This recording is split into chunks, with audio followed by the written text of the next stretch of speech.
എന്റെ മകൾ ഒരു ക്ഷേത്രത്തിൽ പോകുമ്പോൾ എപ്പോഴെങ്കിലും ഒരിക്കൽ ഒരു അച്ഛൻ കൂടെ പോട്ടെ.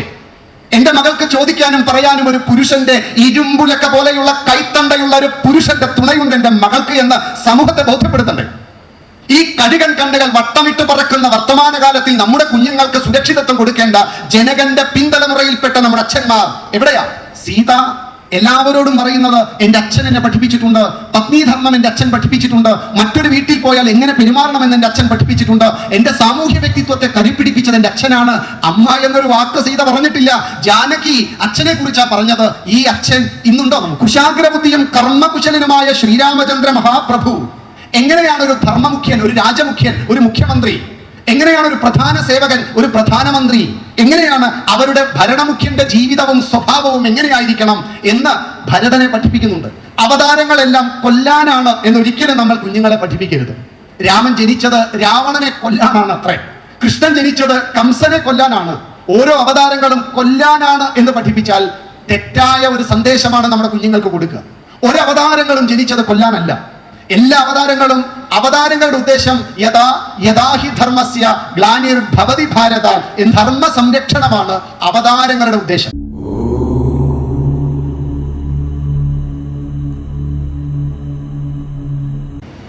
ചെറുകോൽപ്പുഴ ഹിന്ദുമത പരിഷത്തിന്റെ ഇന്നത്തെ ഈ ഒരു സന്ധ്യാ സമയത്തെ ആധ്യാത്മിക പ്രഭാഷണത്തിന്റെ വേദിയിൽ എൻ്റെ കുടുംബാംഗങ്ങളായി ബന്ധുജനങ്ങളായി വന്നു ചേർന്നിട്ടുള്ള എല്ലാവർക്കും വളരെ പ്രേമപൂർണമായ നമസ്കാരം. രാമായണം കാലാനുവർത്തിയാണ്.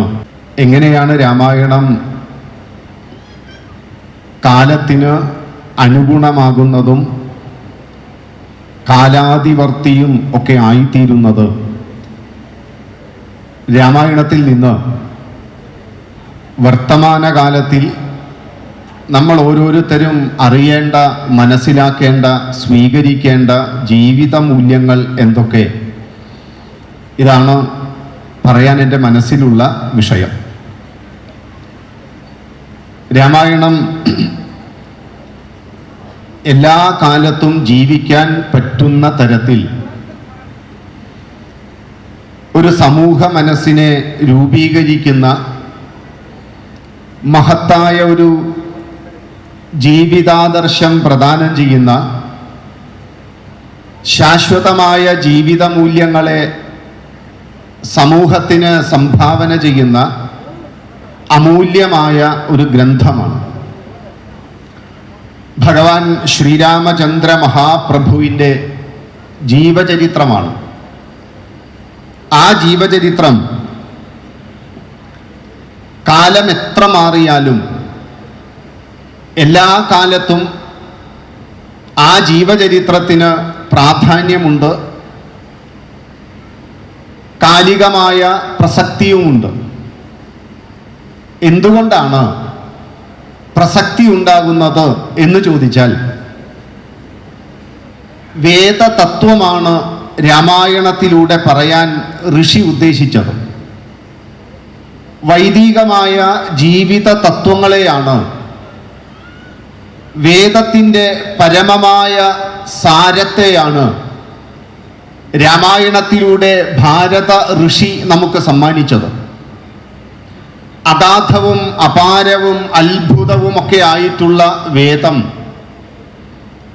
സർവസാധാരണക്കാരന് മനസ്സിലാക്കുക, പഠിക്കുക എന്നത് വലിയ കഷ്ടം. വളരെയധികം തപം ചെയ്ത ഋഷിയുടെ മനസ്സിൽ സ്വാഭാവികമായും ഒരു ദുഃഖമുണ്ടാകുന്നു. ഈ മഹത്തരമായ ആശയത്തെ, തത്വത്തെ സാമാന്യ ലോകത്തിന് മനസ്സിലാകുന്നില്ലല്ലോ. പക്ഷേ ഭാരത ഋഷി വേദത്തിലെ പരമമായ തത്വങ്ങളെ, ജീവിതാദർശങ്ങളെ ഇവിടെയുള്ള ജനസാമാന്യത്തിന് പെട്ടെന്ന് മനസ്സിലാക്കാൻ പറ്റിയ ചില സൂത്രങ്ങൾ പ്രയോഗിച്ചു. ആ സൂത്രങ്ങളിൽ ഒന്നാണ് നമ്മുടെ നാട്ടിൽ ജീവിച്ചിരുന്ന മഹത്തുക്കളായിട്ടുള്ള വ്യക്തിത്വങ്ങളുടെ ജീവചരിത്രം എഴുതുക. വേദത്തിലെ പരമമായ തത്വത്തെ അടിസ്ഥാനപ്പെടുത്തി ജീവിച്ച മഹത്തുക്കളെ ലോകത്തിന് പരിചയപ്പെടുത്തുക. എന്നിട്ട് ഈ വേദതത്വത്തിൻ്റെ പ്രകടീകൃത രൂപങ്ങളായിട്ടുള്ള ഈ മഹത്തുക്കളുടെ ജീവിതത്തെ പിൻപറ്റി ജീവിക്കുന്ന ഒരു തലമുറയെ ഉണ്ടാക്കുക. അങ്ങനെ വേദത്തിലെ സൂക്ഷ്മമായ തത്വങ്ങളെ സമൂഹത്തെ പഠിപ്പിക്കാൻ ഭാരത ഋഷി കണ്ടെത്തിയ സൂത്രമാണ് ഇതിഹാസങ്ങൾ. വീണ്ടും ഋഷിയുടെ മനസ്സിലൊരു സൂത്രം വന്നു. കഥയാണ് പറയാൻ ഏറ്റവും നല്ലതും ജനസമൂഹത്തിന് സ്വീകരിക്കാൻ പറ്റുന്നതും. ഏത് പ്രായത്തിലും ഏത് ദേശത്തിലും കഥയെന്ന് കേട്ടാൽ സർവർക്കും സന്തോഷമാണ്, സ്വീകാര്യതയുണ്ട് അതിന്. അതുകൊണ്ട് കഥകളിലൂടെ വേദതത്വങ്ങളെ, വേദസാരത്തെ പഠിപ്പിക്കുക. നാരായണ ഗുരുദേവന്റെ വാക്കിൽ പറഞ്ഞാൽ, വേദത്തിൻ പൊരുൾ വെളിച്ചത്ത് കാട്ടുവാൻ മുനി പുരാണങ്ങൾ ചമച്ചു. വേദത്തിന്റെ പരമമായ പൊരുൾ, സത്യം, ഇത് മനസ്സിലാക്കാൻ വേണ്ടി പുരാണങ്ങളിലൂടെ കഥാരൂപത്തിൽ പഠിപ്പിക്കാൻ ശ്രമിച്ചു. ഇങ്ങനെ ഇതിഹാസങ്ങളും പുരാണങ്ങളിലൂടെയും ഒക്കെ, കഥകളുടെയും ജീവചരിത്രത്തിൻ്റെയും ഒക്കെ സഹായത്തോടെ ഈ വേദസരണിയെ, വേദതത്വത്തെ, ജീവിത മൂല്യങ്ങളെ, ആദർശങ്ങളെ സമൂഹത്തിന് സംഭാവന ചെയ്യാനുള്ള പരിശ്രമത്തിൽ ഈ ഭാരതവർഷത്തിലെ ആദ്യത്തെ പരിശ്രമമാണ്, അത്തരത്തിലുള്ള ഒന്നാണ്. ഭാരതത്തിൻ്റെ അല്ല, വിശ്വത്തിൻ്റെ സാഹിത്യ തറവാട്ടിലെ സീമന്തപുത്രിയായി രാമായണം ജനിച്ചത്. ആദ്യം ഒരു തറവാട്ടിൽ പിറന്ന കുഞ്ഞ രാമായണം. സാഹിത്യ തറവാട്ടിൽ ഒരു പൊന്നോമന പുത്രിയായി രാമായണം പിറന്നു. നമ്മുടെ തറവാട്ടിൽ ആദ്യമായൊരു കുഞ്ഞ് ജനിച്ചാൽ എല്ലാവർക്കും വളരെ സന്തോഷമാണ്. എല്ലാവരും അതറിഞ്ഞ് ആ കുഞ്ഞിൻ്റെ സമീപത്ത് ചെല്ലും. എല്ലാവരും ആ കുഞ്ഞിനെ എടുത്ത് താലോലിക്കും. അവരുടെ കയ്യിലുള്ളതെല്ലാം ആ കുഞ്ഞിനായി സമർപ്പിക്കും. അവർ കൊണ്ടു കൊടുത്തിട്ടുള്ള കുങ്കുമലേപനങ്ങളും ചന്ദനലേപനങ്ങളും അമ്പരാഡംബരങ്ങളും ആഭരണങ്ങളുമൊക്കെ ആ കുഞ്ഞിനെ അണിയിക്കും. അങ്ങനെ മാറി നിന്ന് അവർ ആ സീമന്തപുത്രിയെ നോക്കി അവർ വല്ലാതെ വല്ലാതെ ആഹ്ലാദിക്കും. ഇത് തന്നെയായിരുന്നു ആദികവിയുടെ തൂലികയിലൂടെ നമുക്ക് തുള്ളിക്കളിച്ച് തള്ളിപ്പരന്ന ആ രാമചരിത ഗംഗ ലോകത്തിൽ എല്ലാവരും ഇരു കയ്യും നീട്ടി സ്വീകരിച്ചു. തുഞ്ചനും തുളസിയും കാളിദാസനും തുടങ്ങി ലോകത്ത് ജീവിച്ചിരുന്ന വിഖ്യാതന്മാരായ സർവ കവികളുടെയും മനസ്സിൽ, അവരുടെ ഉള്ളിൽ നിന്ന് വീണ്ടും ആ രാമചരിതമായ ആ ഗംഗാപ്രവാഹം ഇടതടവില്ലാതെ ഇന്നും നമ്മുടെ മുന്നിലൂടെ ഒഴുകിക്കൊണ്ടിരിക്കുന്നു. ആ രാമചരിത വാഹിനി, വാൽമീകി മഹർഷിയുടെ ആ ആദർശ പുരുഷൻ, കുറെ വിശേഷണങ്ങളാണ് ആ ആദർശ പുരുഷന് രാമായണത്തിന് ലോകം നൽകിയത്. രാമായണം ഒരേ സമയം തന്നെ ഒരു ഭക്തിഗാഥയാണ്. ഭക്തി വേണ്ടവർക്ക് ആ നിലയിൽ രാമായണത്തെ ദർശിക്കാം. അതേസമയം അത് ഇതിഹാസവുമാണ്. പോരാ, അതൊരു ധർമ്മശാസ്ത്രമാണ്, അതൊരു സാമൂഹ്യ ശാസ്ത്രമാണ്.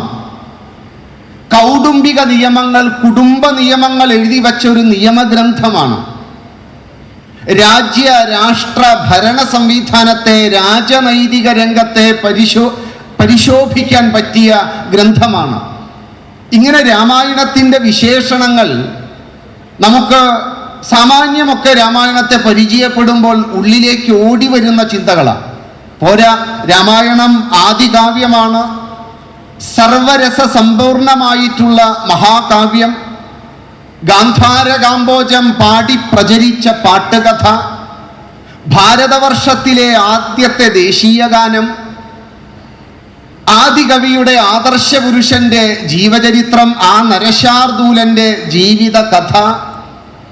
ഇങ്ങനെ നമ്മൾ രാമായണത്തെ ഒന്നുകൂടി അടുത്തു നിന്ന് നോക്കിയാൽ വിവിധ തരത്തിൽ രാമായണത്തെ നമുക്ക് സമീപിക്കാം, മനസ്സിലാക്കാം. ആ വേദതത്വം, വേദത്തിൻ്റെ സരണി, ഇതായിരുന്നു വാൽമീകി രാമായണം എന്ന ആദ്യ കാവ്യം നമ്മളെ പഠിപ്പിക്കാൻ ശ്രമിച്ചതും. ആ വേദതത്വമാണ് രാമനിലൂടെ, രാമായണത്തിലൂടെ നമ്മൾ പഠിച്ചതും. എന്തായിരുന്നു അതിൽ നിന്ന് നാം അറിയേണ്ടത്? അതിന് വാൽമീകി രാമായണത്തിൻ്റെ ആരംഭം എല്ലാവരും സാമാന്യമൊക്കെ മനസ്സിലാക്കി വെക്കണം. ആരംഭം മനസ്സിലാക്കുക. ഭാരത ഋഷിയുടെ ഒരു കാഴ്ചപ്പാടുണ്ട്. എന്തിനാ ഭാരത ഋഷിമാർ തപം ചെയ്യുന്നേ? അവരുടെ സുഖത്തിന്, അവരുടെ മോക്ഷത്തിന് അല്ല. ലോകമംഗളമാണ് അവർ കാക്ഷിക്കുന്നത്. ലോകത്തിൻ്റെ സ്വസ്ഥതയാണ് അവരുടെ ആഗ്രഹം. ലോകത്തിൻ്റെ നന്മയാണ് അവരുടെ തപസ്സിൻ്റെ പിന്നിലുള്ള ഉദ്ദേശം. ആ ഉദ്ദേശത്തിൽ ഗ്രാമവും പട്ടണവും ഒന്നും അവർ ഒഴിവാക്കില്ല. കേവലം അവർ ജീവിക്കുന്ന ഒരു പ്രത്യേക അരണ്യമോ ഗ്രാമമോ അല്ല. ഈ വിശ്വത്തിന് മുഴുവൻ ശാന്തി നൽകുവാൻ, സമാധാനം നൽകുവാൻ, നന്മ വരുവാൻ ആ പ്രാർത്ഥനയോടെ തപം ചെയ്ത ഋഷിയുടെ മനസ്സിൽ താൻ ജീവിക്കുന്ന ഒരു സാഹചര്യം, ആ ചുറ്റുപാടുകൾ, ആ ചുറ്റുപാടിന് എന്താണോ സഹായം ഞാൻ നൽകേണ്ടത്, ആ സഹായത്തെക്കുറിച്ചൊരു ചിന്ത വരും. പോരാ, സമൂഹത്തിൽ അക്കാലത്ത് നിലനിൽക്കുന്ന പുഴുക്കുത്തുകളും അവരുടെ മനസ്സിൽ വരും. സമൂഹ മനസ്സിനെ ജീർണിപ്പിക്കുന്ന തെറ്റായ ജീവിത ശൈലി കാണുമ്പോൾ ഇതെല്ലാം ഒരുമിച്ച് മാറ്റിയെടുക്കണം എന്ന് ഈ ഋഷിമാർ തീരുമാനിക്കും. ചുറ്റുപാടുമുള്ള പരിതസ്ഥിതികൾ അവരെ വിഷമിപ്പിക്കും. ആ വിഷമത്തിൽ നിന്ന് അവർ സമൂഹത്തിൻ്റെ നന്മയ്ക്ക് വേണ്ട ഒരു ആലോചന, ഒരു സ്ട്രാറ്റജി, യുദ്ധതന്ത്രമുണ്ടാക്കും. ഇങ്ങനെയാണ് വാൽമീകി മാമുനിയുടെ മനസ്സിൽ വന്ന ഒരു ചിന്ത. ആ ചിന്ത വരാനുള്ള അന്നത്തെ സാഹചര്യം കൂടി നമ്മളൊന്ന് മനസ്സിലാക്കുക. മനുഷ്യന് സ്വജീവിതത്തിൽ നേടിയെടുക്കാൻ പരമമായ ചില ജീവിതാദർശങ്ങളുണ്ട്, ചവിട്ടുപടികളുണ്ട്. 1, 2, 3, 4 ഇങ്ങനെ ഓരോ പടിയും ശ്രദ്ധാപൂർവം മനസ്സിലാക്കി വേണം മുന്നോട്ട് പോകാൻ. അങ്ങനെ ഉണ്ടാകേണ്ട ചവിട്ടുപടിയിൽ ധർമ്മമാണ് അടിസ്ഥാനം. ധർമ്മമാണ് നമ്മുടെ സർവ്വതിൻ്റെയും നിലനിൽപ്പിനാധാരം. ആ ധർമ്മത്തിൽ ചവിട്ടി നിന്ന് അർത്ഥവും കാമവും നല്ല പോലെ ഭുജിക്കണം.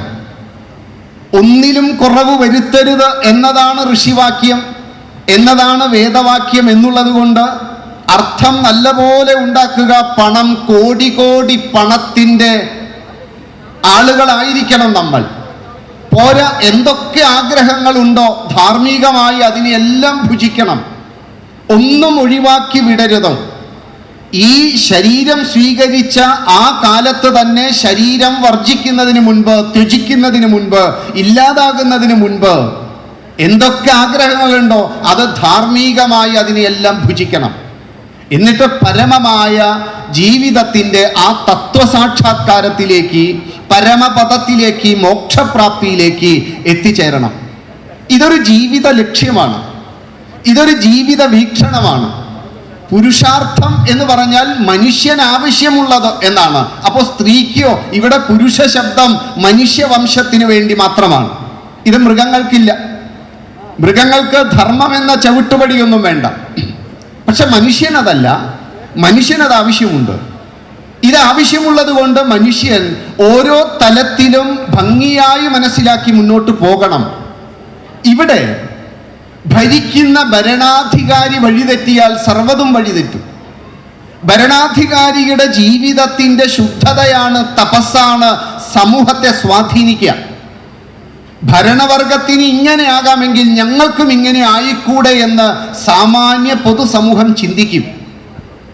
വാൽമീകി ജീവിച്ച ആ കാലഘട്ടത്തിൽ ഭരണ നേതൃത്വത്തിൻ്റെ ഉള്ളിൽ ധർമ്മത്തെ മറന്ന അർത്ഥവും കാമവും, പ്രത്യേകിച്ചും കാമം, ഭോഗം കൂടുതൽ വർദ്ധിക്കാൻ തുടങ്ങി. ആ വർദ്ധിക്കുന്ന സമൂഹത്തിനെ കണ്ടപ്പോഴാണ് ഋഷിയുടെ മനസ്സിൽ ആഗ്രഹങ്ങൾ വരുന്നത്. എങ്ങനെ ഇതിനെ ശമിപ്പിക്കണം, എങ്ങനെ ശരിയായ വഴിയെ തുറന്നു കാണിക്കണം. ഇതായിരുന്നു വാൽമീകി രാമായണത്തിന്റെ ആരംഭത്തിൽ അദ്ദേഹത്തിന്റെ ഉള്ളിൽ കൊണ്ടു നടന്ന ചോദ്യം. പെട്ടെന്ന് വന്നു ചേർന്ന ചോദ്യമല്ല. അന്നത്തെ പശ്ചാത്തലത്തെ, സാമൂഹ്യ അന്തരീക്ഷത്തെ, ഭരണാധികാരത്തിന്റെ മനസ്സിൽ വന്ന, പ്രവൃത്തിയിൽ വന്ന മാറ്റത്തെ ഒക്കെ കണ്ട ദീർഘകാലത്തെ ചിന്തയിൽ നിന്നുണ്ടായതാണ് ചോദ്യം. പ്രത്യേകിച്ച് അന്നത്തെ രാജാക്കന്മാരെ നമുക്ക് 3 രാജ്യങ്ങളിലൂടെ പരിചയപ്പെട്ടാൽ, ലങ്കയിലെ രാജാവ് ഭോഗതൽപരനാണ്, അദ്ദേഹത്തിന് ധർമ്മം തൊട്ടുതീണ്ടിയിട്ടില്ല. കിഷ്കിന്ധയിലെ രാജാവായ ബാലിയും ധർമ്മം തൊട്ടുതീണ്ടിയിട്ടില്ല, ഭോഗതൽപരനാണ്. പിന്നെയുള്ളത് അയോധ്യയിലെ രാജാവായ ദശരഥനാണ്. ദശരഥൻ ധർമ്മത്തെ ഇടയ്ക്കൊക്കെ മറന്ന് ഭോഗതൽപരനായി മാറിയിരുന്നു. ഈ ഭോഗതൽപരത മനസ്സിലാക്കണമെങ്കിൽ ദശരഥന്റെ ജീവിതത്തിലെ ചില സന്ദർഭം മനസ്സിലാക്കണം. 85 വയസ്സ് ദശരഥൻ. 85 ഇന്ന് കേട്ടാൽ ഇന്ന് നമുക്ക് വലിയ പ്രായം എന്നൊക്കെ തോന്നാം.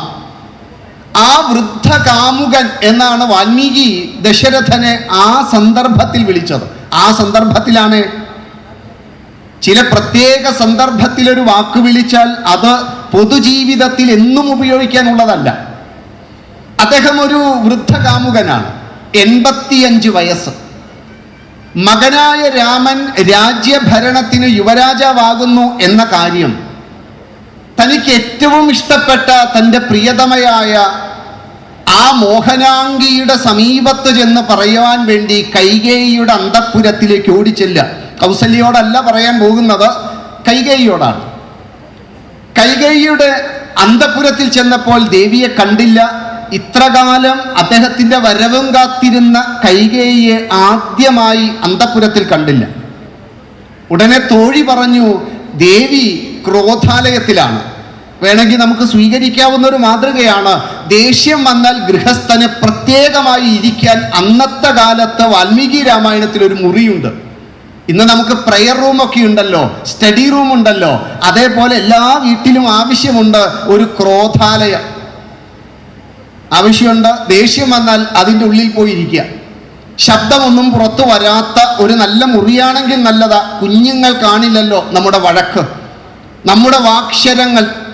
അതുകൊണ്ട് എല്ലാ വീട്ടിലും ഇനി നിർബന്ധമായി ഒരു ക്രോധാലയം വേണമെന്നുള്ള പക്ഷക്കാരാണ് എൻ്റെ മുന്നിലിരിക്കുന്നതിൽ ഗൃഹസ്ഥന്മാർ എന്ന് സാമാന്യമൊക്കെ മുഖം കാണുമ്പോൾ എനിക്കും മനസ്സിലാവുന്നുണ്ട്. അതുകൊണ്ട് ക്രോധാലയത്തിലാണ്. ക്രോധാലയത്തിൽ എന്ന് കേട്ടാൽ ഉറപ്പ് ദേഷ്യം വന്നിരിക്കുകയാണ്. വൃദ്ധകാമുകന്റെ ഹൃദയമിടിപ്പ് കൂടി.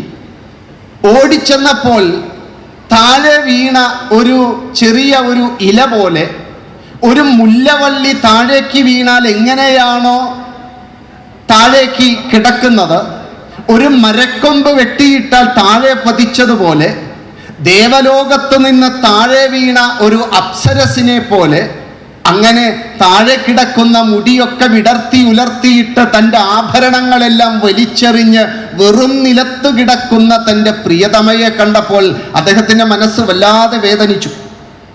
ഓടിച്ചെന്ന് ചോദിച്ചു, എന്താ രോഗം, എന്താ അസുഖമുണ്ടോ? കൊട്ടാരം വൈദ്യനെ വരുത്തട്ടെ. ഒന്നും ഇങ്ങോട്ട് പറയുന്നതിന് മുമ്പ് അങ്ങോട്ട് 100 കാര്യങ്ങൾ ചോദിച്ചു. ഒന്നും മിണ്ടിയില്ല. ഇതൊരടവാണ്. ആവശ്യമുള്ളത് വന്നാൽ മാത്രമേ മിണ്ടൂ. അതുകൊണ്ട് തന്നെ ഇദ്ദേഹം ഉടനെ ചോദിച്ച 4 കാര്യങ്ങളുണ്ട്. ആരാണ് ദേവിയെ വഴക്കു പറഞ്ഞു? ആരെങ്കിലും? പ്രായം മറക്കരുത്, പ്രായം ഒട്ടും മറക്കരുത്. ആരെങ്കിലും വഴക്കു പറഞ്ഞോ? ഞാൻ വധാർഹരെ ആരെയെങ്കിലും വെറുതെ വിടണോ നമ്മുടെ കാരാഗൃഹത്തിൽ നിന്ന്?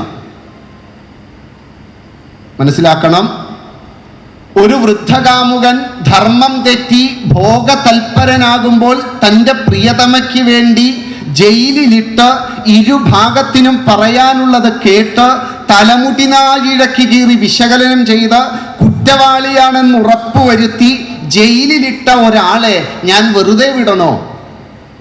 പോരാ, വധ്യനല്ലാത്ത ഒരുവനെ വധിക്കാൻ ഞാൻ കൽപ്പന പുറപ്പെടുവിക്കണോ? നോക്കണേ, ഒരു രാജാവാണ്. ധർമ്മത്തെ മുൻനിർത്തി രാജ്യം ഭരിക്കേണ്ട രാജാവ് ഉടനെ ചോദിച്ചു, ഏതെങ്കിലും ഒരു യാചകനെ ഞാൻ കുബേരനാക്കണോ? ഏതെങ്കിലും ഒരു കുബേരനെ ഞാൻ തെരുവദണ്ഡിയാക്കണോ? ഭവതി ഒന്ന് കൽപ്പിച്ചാൽ മതി, ഞാനത് ചെയ്യാം. ഇതായിരുന്നു രാമന്റെ അച്ഛനായ ദശരഥന്റെ ഒരു സ്വഭാവം. രാജാവ് ധർമ്മത്തിൽ നിലനിന്ന് അർത്ഥകാമങ്ങളെ ഭുജിക്കേണ്ടതിന് പകരം ചെയ്ത പ്രവൃത്തിയാണ് നാം ശ്രദ്ധിക്കേണ്ടത്. ഇത് രാജാവ് അവിടെ നിൽക്കട്ടെ, അച്ഛൻ, ഒരു വീട്ടിലെ അച്ഛൻ ധർമ്മത്തെ മുൻനിർത്തി അർത്ഥകാമങ്ങളെ ഭുജിക്കാതെ ധർമ്മം മറന്ന് ഭോഗതൽപരനായാൽ അടുത്ത തലമുറയെ, സമൂഹത്തെ അത് ബാധിക്കും. ഇതൊരു രാജാവിനെ സംബന്ധിച്ചും ശരിയാണ്. ഇതെല്ലാം തപസ്സിൽ നിന്ന് മനസ്സിലാക്കിയ ഭാരത ഋഷിയാണ് വാൽമീകി. കേവലം വെറും തപം ചെയ്യുന്ന ഒരു സന്യാസിയായി മാത്രം കാണരുതേ. സമൂഹത്തിന് ഇന്ന് ആവശ്യമുണ്ട് ഈ ദോഷങ്ങളൊന്നുമില്ലാത്ത ജീവിക്കുന്ന ഒരു മഹത്തുവിനെ, ഒരു മര്യാദാ പുരുഷോത്തമനെ, സർവാവയവ സമ്പന്നനായിട്ടുള്ള ഒരു വ്യക്തിത്വത്തെ, എല്ലാവർക്കും അനുകരിക്കാൻ പറ്റുന്ന, എല്ലാവർക്കും സ്വീകരിക്കാൻ പറ്റുന്ന സ്വീകാര്യനായ ഒരു വ്യക്തിയെ ഇന്നത്തെ ലോകത്തിന് ആവശ്യമുണ്ട്. ഇന്നത്തെ ലോകത്ത് ഇല്ലാതായിക്കൊണ്ടിരിക്കുന്ന ചില മൂല്യങ്ങളുണ്ട്. ആ മൂല്യങ്ങളെല്ലാം വാൽമീകി ഒരു തൻ്റെ തൂലികയെടുത്ത് എഴുതി 15 ഗുണങ്ങൾ. അദ്ദേഹത്തിന് ഒരു സംശയവുമില്ല, വർത്തമാനകാലത്തിൽ നമ്മുടെ സമൂഹത്തിൽ ഇന്ന് നാം കാണുന്ന അപജയങ്ങൾക്ക് എന്താ പരിഹാരം? ചില മൂല്യങ്ങൾ വർദ്ധിക്കണം. ഈ മൂല്യമാണ് വാൽമീകി എഴുതി വച്ച 15 ഗുണങ്ങൾ. ധർമ്മജ്ഞനും കൃതജ്ഞനും വിദ്വാനും സമർത്ഥനും പ്രിയദർശനനും അങ്ങനെ തുടങ്ങിയിട്ട് 15 ഗുണങ്ങൾ എഴുതി ഒരു പട്ടിക എഴുതി നോക്കിയിരിക്കുകയാണ് ഇതിനു പറ്റിയ ഒരു വ്യക്തിയുണ്ടോ എന്ന് അന്വേഷിച്ച്. ദീർഘകാലമായി. ആ ദീർഘകാലം കൊണ്ട് അദ്ദേഹത്തിന്റെ മുന്നിലൂടെ ധാരാളം പേർ കടന്നുപോയിട്ടുണ്ട്. ആരോടും ചോദ്യം ചോദിച്ചില്ല അദ്ദേഹം. എന്തുകൊണ്ട് ചോദിച്ചില്ല?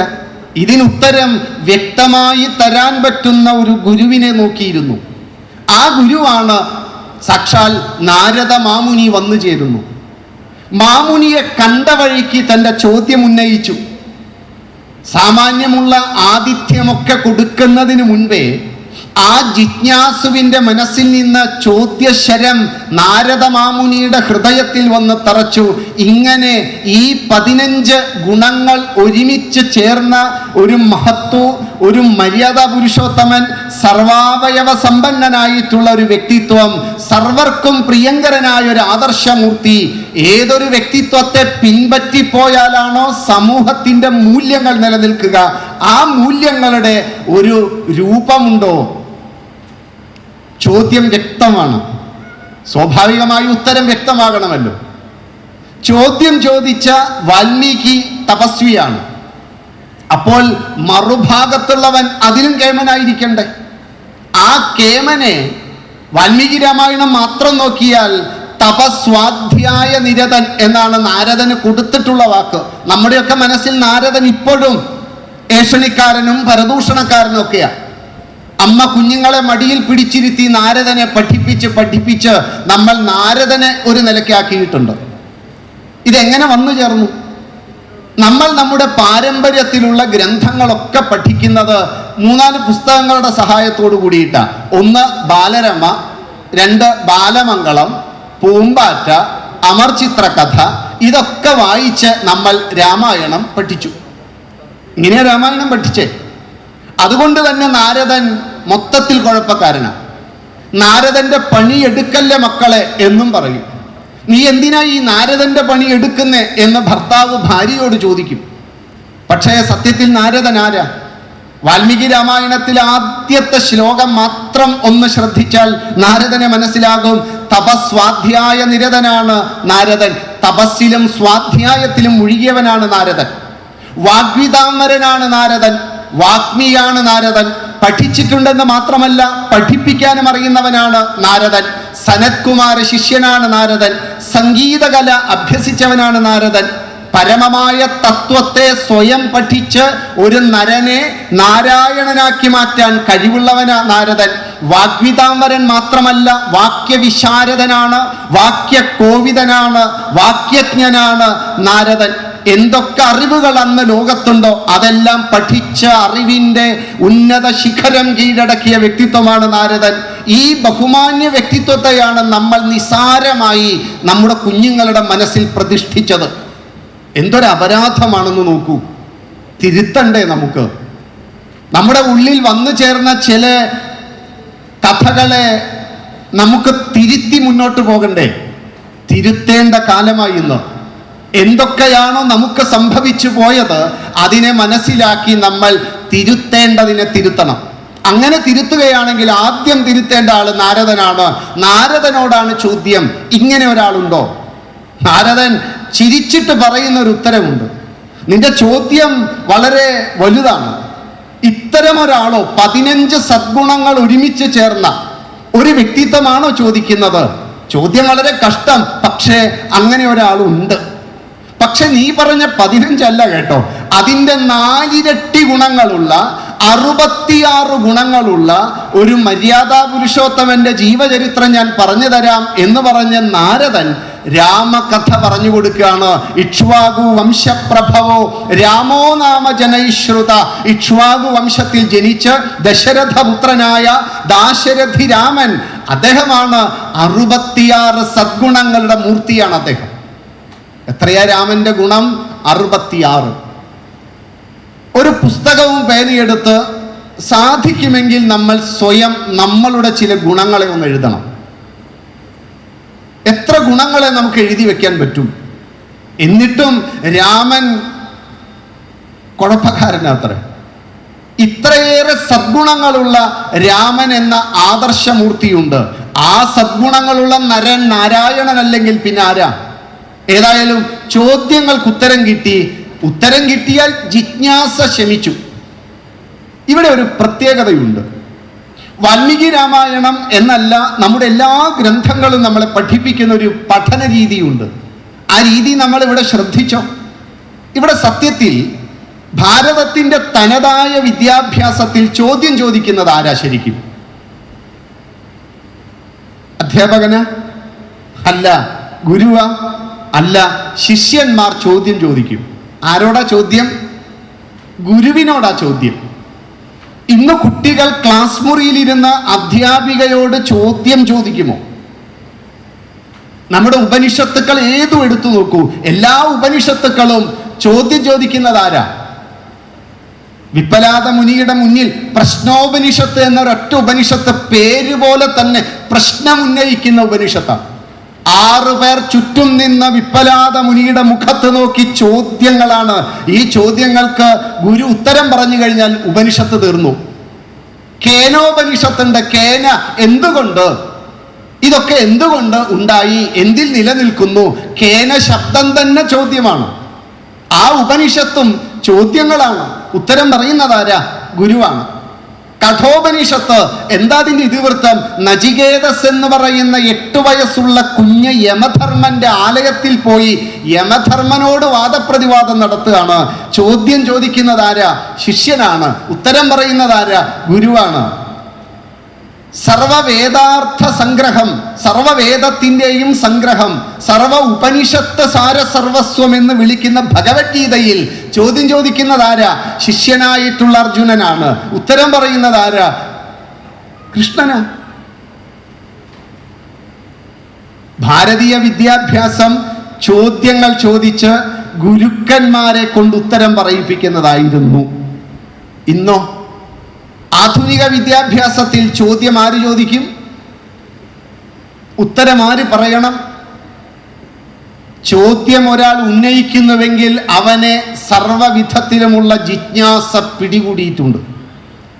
ഈ ജിജ്ഞാസയാണ് സത്യത്തിൽ ഈ ശിഷ്യന്മാരെ ലോകം ആരാധിക്കുന്ന തരത്തിലുള്ള ഗുരുക്കന്മാരാക്കി തീർത്തത്.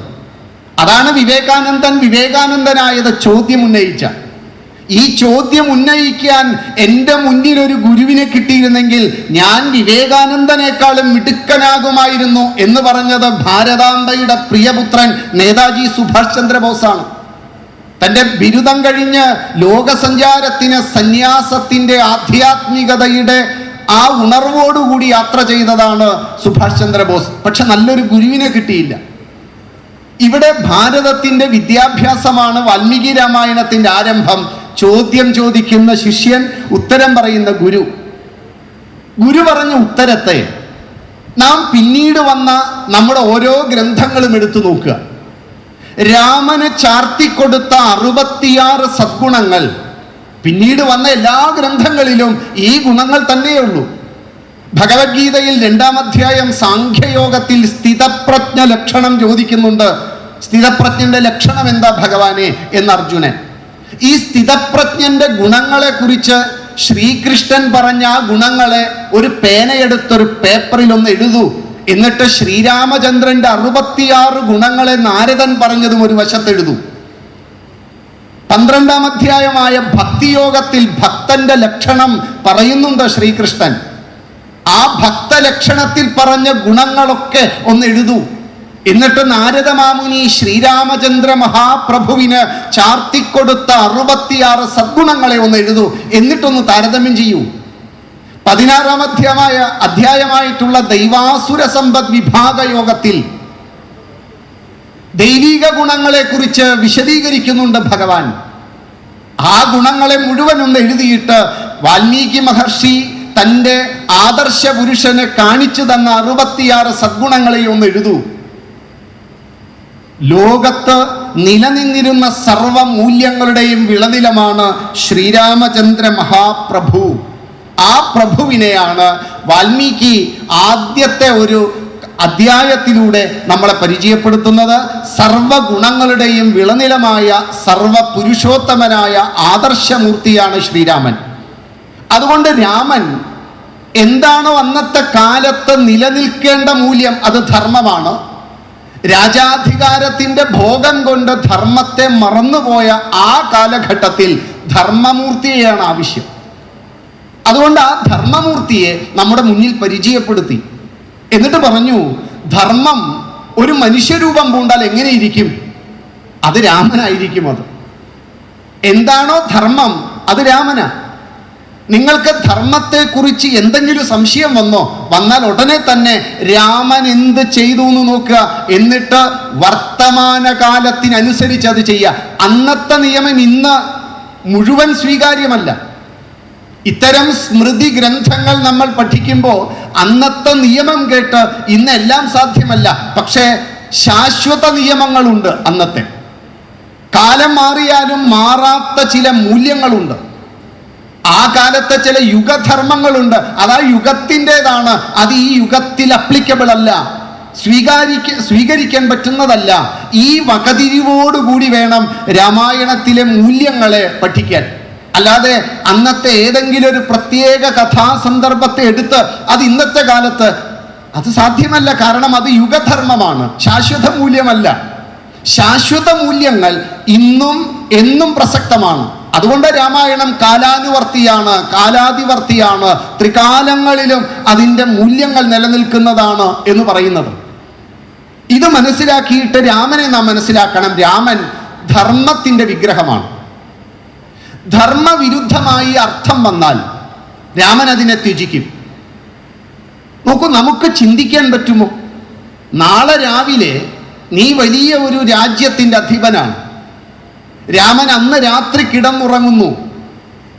സുഖം മുഴുവൻ നാളെ മുതൽ ഒരു രാജ്യത്തിൻ്റെ അധിപനാകുന്നു. പക്ഷെ രാവിലെ എഴുന്നേറ്റപ്പോൾ പറയുന്നു, രാജ്യത്തിൻ്റെ അധിപനെന്നല്ല, 14 വർഷക്കാലം നീ ഇനി കാട്ടിൽ പോണം. രാമനെ മാറ്റിവെക്കൂ. നമ്മുടെ അവസ്ഥ എന്തായിരിക്കും? ഇന്നലെ വരെ അമ്മ പറഞ്ഞു, ഈ കാണുന്ന പറമ്പൊക്കെ നിനക്കാ മോളെ എന്ന്. രാവിലെ വന്നപ്പോൾ അമ്മ പറയുക, അല്ലാട്ടോ അത് മുഴുവൻ ചേട്ടന് കൊടുക്കാൻ പോവാന്ന് പറഞ്ഞാൽ നമ്മുടെ സ്ഥിതി മാത്രം ആലോചിക്കും. രാമനെ മാറ്റിവെക്കൂ. നമ്മുടെ സ്ഥിതി എന്താ? സമ്മതിക്കുമോ? നമ്മൾ മിക്കവാറും വീഴും നമ്മൾ താഴെ. ഏതെങ്കിലും ഒരു മുന്തിയ ഹോസ്പിറ്റലിൽ വന്നാലേ പിന്നെ നമുക്ക് ബോധം വീഴൂ. കാരണം നാം സ്വപ്നം കണ്ട് ആ കിട്ടാവുന്ന പറുദീസകളെ മുഴുവൻ ആഗ്രഹിച്ച് കിടന്നുറങ്ങിയ ആ രാമൻ സത്യത്തിനും ധർമ്മത്തിനും വിരുദ്ധമായി അർത്ഥം, രാജ്യത്തിന്റെ സുഖം, സുഖലോലുപത വന്നാൽ രാമൻ ഒരു ബുദ്ധിമുട്ടുമില്ല അത് ത്യജിക്കാൻ. രാമൻ ചിരിച്ചുകൊണ്ട് അതങ്ങ് വേണ്ടാന്ന് വെച്ചു. 14 കൊല്ലം 25-ാമത്തെ വയസ്സിൽ വീട് വിട്ടിറങ്ങുന്നു. ഇനി വരുന്നത് 39-ാമത്തെ വയസ്സിൽ. ഒരമ്മ ഒന്ന് ആലോചിക്കൂ, തൻ്റെ മകൻ 25-ാമത്തെ വയസ്സിൽ ലോകസഞ്ചാരത്തിന് പോകുന്നു. വരുന്നത് എപ്പോഴാ? യൗവനമൊക്കെ പോയി 39-ാമത്തെ വയസ്സിൽ. 18 വയസ്സുള്ള ഒരു പെൺകുട്ടി ഒരു രാജ്യത്തിൻ്റെ സുഖവും കാക്ഷിക്കാതെ, എൻ്റെ അച്ഛൻ എനിക്ക് പറഞ്ഞു തന്ന പത്നീധർമ്മത്തെ പുലർത്തുവാൻ വേണ്ടി ആ പെൺകുട്ടി 32 വയസ്സ് വരെ കൊടുങ്കാട്ടിൽ ജീവിക്കുന്നു. നമ്മളെ ഒന്ന് ചേർത്തു വച്ച് ചിന്തിക്കണേ. നമ്മളെ ഒന്ന് ചേർത്ത് വെച്ച് ചിന്തിച്ചാലേ നമുക്ക് അവരുടെ വിശാലമായ മനസ്സിനെ മനസ്സിലാക്കാൻ പറ്റൂ. ഇവിടെ രാമന് അർത്ഥം, സുഖം, ഭോഗം ഇതൊന്നും സത്യത്തിനും ധർമ്മത്തിനും വിരുദ്ധമായാൽ രാമൻ അതിനെ പരിത്യജിക്കും. പോരാ, ധർമ്മത്തിനും സത്യത്തിനും എതിരായി വിരുദ്ധമായി കാമം വന്നാൽ, ഭോഗം വന്നാൽ രാമൻ അതിനെ പരിത്യജിക്കും. രാമന് ധർമ്മമാണ് മുഖ്യം. അതുകൊണ്ട് സീതയെ പരിത്യജിക്കാൻ രാമന് രണ്ടാമതൊന്നും ആലോചിക്കേണ്ടി വന്നിട്ടില്ല. ഏത് സീതയെ? ആലോചിക്കണേ, 12 വർഷം വിവാഹം കഴിഞ്ഞ് അയോധ്യയിൽ ജീവിച്ചു.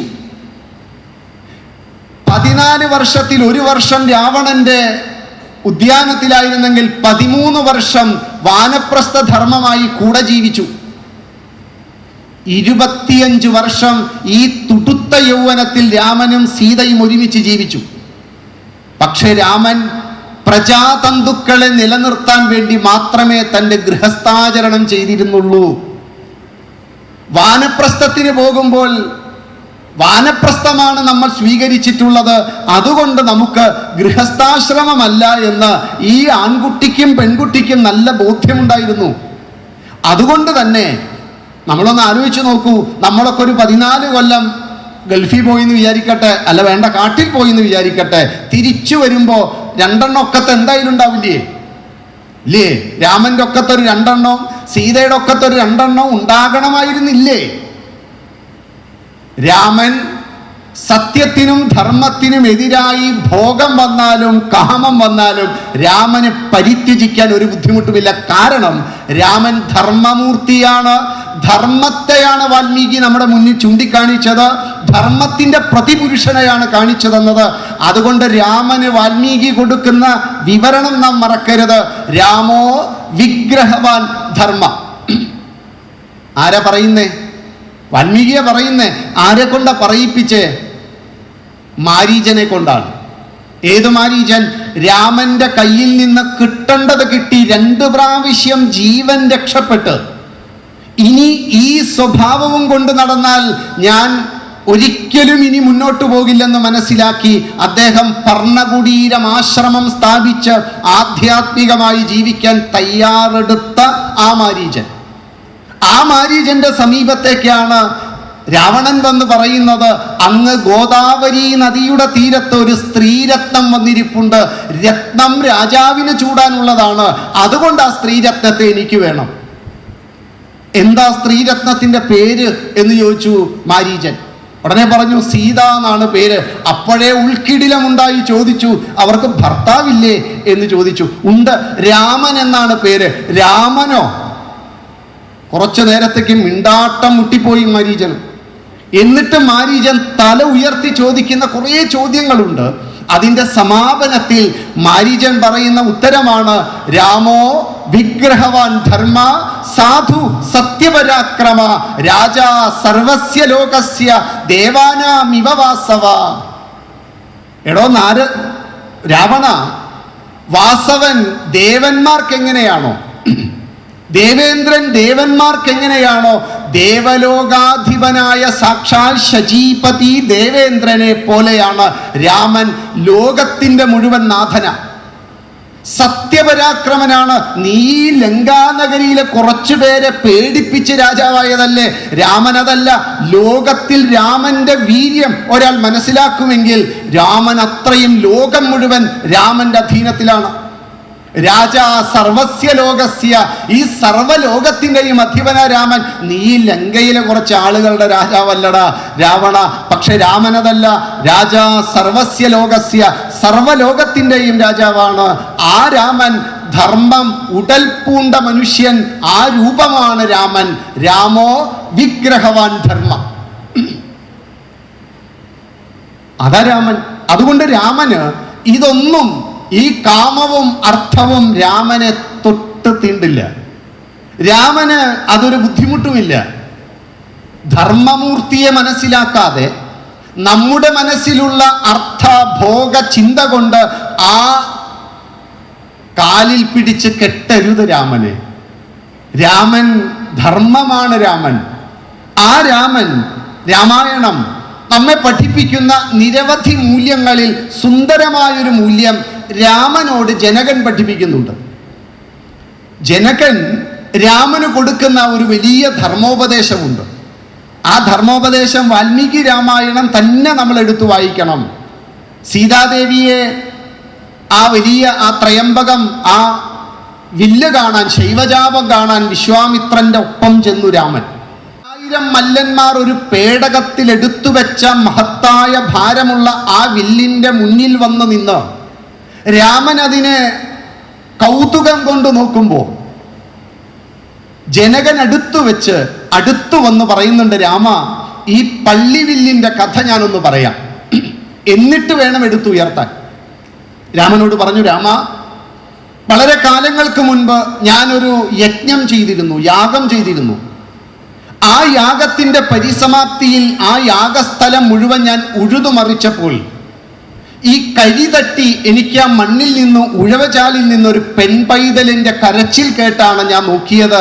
അവിടെ വെച്ച് എനിക്കൊരു പെൺപൈതലിനെ കിട്ടി. ഉഴവചാലിൽ നിന്ന് കിട്ടിയത് കൊണ്ട് ഞാൻ ആ അർത്ഥം വരുന്ന പേരവൾ കിട്ടു, സീത എന്ന് പേരിട്ടു. എൻ്റെ പൊന്നോമനയായി ഞാൻ അവളെ വളർത്തി. എൻ്റെ മകൾ വളർന്ന കുമാരിയായി മാറി.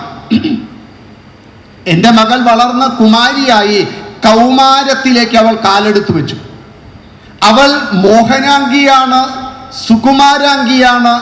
അവളുടെ ശരീരം, അവളുടെ രൂപം എല്ലാം മനോഹര ഗാത്രത്തോടു കൂടിയവളാണ് അവൾ. എൻ്റെ മകളുടെ സൗന്ദര്യം ലോകത്തിൽ എല്ലാവരെയും ആകർഷിക്കുന്നതായിരുന്നു. മോഹനാംഗിയാണ്, മോഹനങ്ങളായ അംഗങ്ങളോട് കൂടിയവളാണ് അവൾ. സുകുമാരാംഗിയാണ്, സുകുമാരമായ അംഗങ്ങളോട് കൂടിയവളാണ്. ഭുവനൈക സുന്ദരിയാണ് എൻ്റെ മകൾ. ഒരു പെൺകുഞ്ഞ് കൗമാരവും കഴിഞ്ഞ് അതും പിന്നിട്ട് മുന്നോട്ട് വളർന്നു പോകുമ്പോൾ, അവൾക്ക് സുന്ദരമായ ശരീരം വരുമ്പോൾ, ആ ശരീരം വരുമ്പോൾ, രാമ, എൻ്റെ മകൾ അങ്ങനെ വളർന്നുയർന്നു പോയപ്പോൾ എൻ്റെ മകളെ ചില കഴുകൻ കണ്ണുകൾ നോട്ടമിട്ടു രാമ. വാൽമീകി രാമായണത്തിൽ വാൽമീകി മാമുനി പറയുന്ന കഥയാണ്. എൻ്റെ മകൾ വളർന്നു വരുമ്പോൾ അവളെ ചില കഴുകൻ കണ്ണുകൾ വട്ടമിട്ട് പറക്കാൻ തുടങ്ങി രാമ. ഞാൻ എൻ്റെ രാജ്യത്തും അയൽ രാജ്യത്തുമുള്ള രാജാക്കന്മാർ എൻ്റെ മകളെ വിവാഹം ചെയ്ത് തരണം എന്ന് പറഞ്ഞ് എൻ്റെ അടുത്തു വന്നു. ആ വന്നവരൊക്കെ അല്പന്മാരായിരുന്നു രാമ. എൻ്റെ മകൾ വീര്യശുൽക്കയാണെന്ന് ഞാൻ പ്രഖ്യാപിച്ചു. ഒരു വീര്യം കാണിക്കുന്നവന് മാത്രമേ ഞാൻ എൻ്റെ മകളെ കൊടുക്കൂ. നിസാരക്കാരന് കൊടുക്കാനുള്ളതല്ല എൻ്റെ മകൾ. അതുകൊണ്ട് ഞാൻ എൻ്റെ പൂർവികന്മാരായി എനിക്ക് ലഭ്യമായ ആ ശൈവജാപം ത്രയംബകം എടുത്തു വെച്ച് അവരോട് എടുത്തുയർത്തി ഞാണേൽക്കാൻ പറഞ്ഞു രാമ. പക്ഷേ ആ വീരന്മാരായി വന്നവരെല്ലാം അല്പവീരന്മാരായി എല്ലാവരും പരിഹാസത്തോടുകൂടി തിരിച്ചുപോയി. ഇന്നും നമ്മുടെ നാട്ടിലുള്ള അസോസിയേഷൻ അന്നുമുണ്ട്. അതുകൊണ്ട് സീതയെ കിട്ടാതായതോടുകൂടി അവരെല്ലാം നിരാശ കാമുക അസോസിയേഷൻ അന്നുണ്ടായിരുന്നു. ഈ കിട്ടാത്തവരെല്ലാം ഒരുമിച്ച് ചേർന്നു അയോധ്യയുടെ അതിർത്തിയിൽ വെച്ചു. സീതയെ തങ്ങൾക്ക് കിട്ടാതെ വന്നപ്പോൾ അവരെല്ലാം ഒരുമിച്ച് ചേർന്ന് അയോധ്യയെ ആക്രമിച്ചു രാമ. നോക്കണേ, ഒരു പെൺകുഞ്ഞ് വളർന്നു വരുമ്പോൾ അവളെ വട്ടമിട്ട് പറക്കുന്ന കഴുകൻ കണ്ണുകൾക്ക് വിട്ടുകൊടുക്കാതെ ഒരച്ഛൻ ജനകൻ തൻ്റെ മകളെ നെഞ്ചോട് ചേർത്ത് പിടിച്ച് യുദ്ധം ചെയ്യാൻ വന്നവനെതിരെ ഈ അച്ഛൻ യുദ്ധം ചെയ്യാൻ തുടങ്ങി. 1 വർഷം നീണ്ടു നിന്നു രാമ.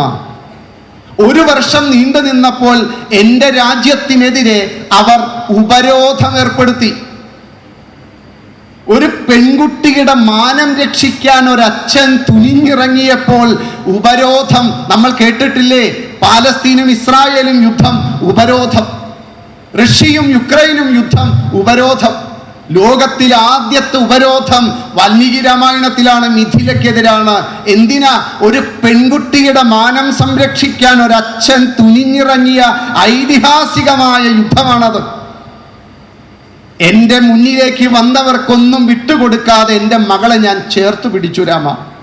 അവസാനം 1 വർഷക്കാലം ധാന്യങ്ങളൊന്നുമില്ലാതെ എൻ്റെ സമൂഹം, എൻ്റെ ജനത, എൻ്റെ പൗരന്മാർ പട്ടിണി കിടക്കാൻ തുടങ്ങിയപ്പോൾ ദേവന്മാരെ തപം ചെയ്ത് ചതുരംഗപ്പടയെ ഉണ്ടാക്കി ഞാൻ യുദ്ധം ചെയ്ത് ആ അല്പവീരന്മാരെ മുഴുവൻ കൊന്നുകളഞ്ഞു രാമ.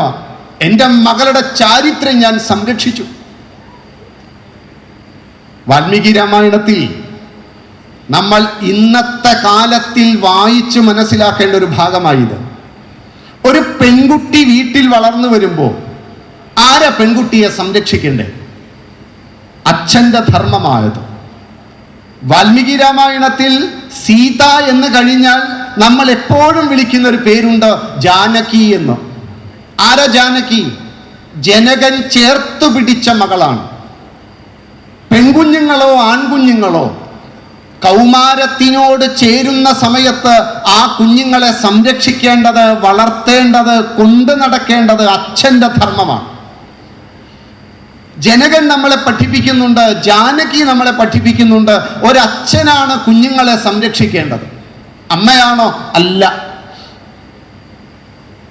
അച്ഛൻ്റെ ധർമ്മമാണ്.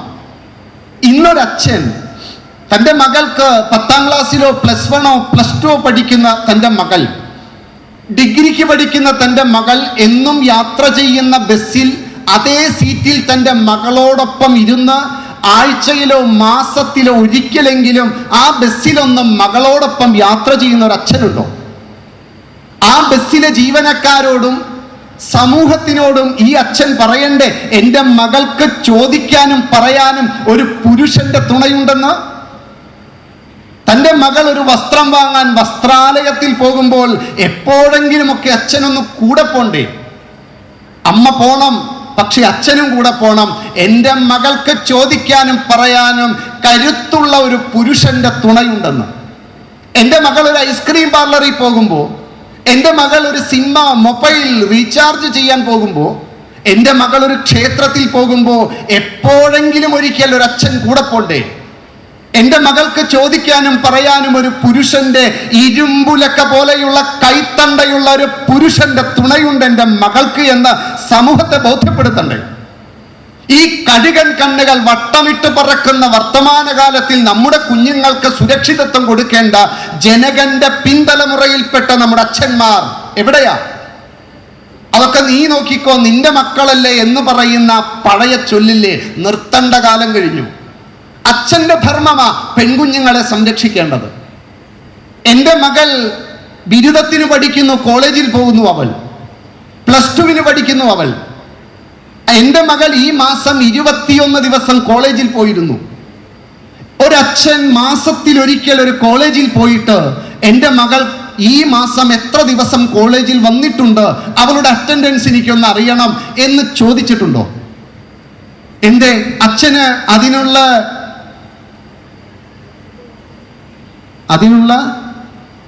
നട്ടല് കാണിക്കണ്ടേ അച്ഛൻ? എൻ്റെ മകളുടെ വിദ്യാലയത്തിലുള്ള വ്യവഹാരം എന്താണ് എന്ന് അച്ഛൻ എപ്പോഴെങ്കിലും പോയി ആ ടീച്ചറോടൊന്ന് ചോദിച്ചിട്ടുണ്ടോ? എൻ്റെ മകളുടെ പഠന നിലവാരം എന്താണെന്ന് ഒരച്ഛൻ പോയി ചോദിച്ചിട്ടുണ്ടോ? എൻ്റെ മകളുടെ പ്രോഗ്രസ് കാർഡ് അച്ഛൻ പോയി നോക്കണം. കുഞ്ഞുങ്ങൾ പഠിക്കുന്നത് നിങ്ങൾക്ക് കാണണോ?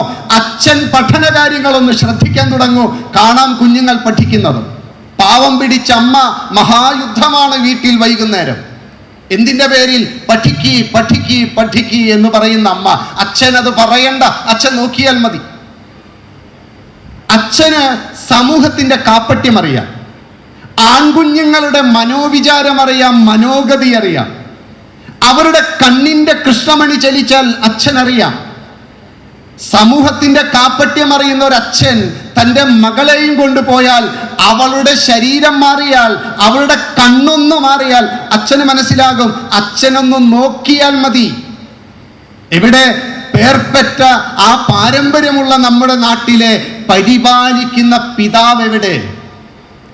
നമ്മുടെ മക്കൾക്ക് നമ്മൾ മൊബൈൽ ഫോൺ വാങ്ങിക്കൊടുക്കണം. അതില്ലാതെ ഇന്നത്തെ കാലത്ത് ജീവിക്കാൻ സാധ്യമല്ല.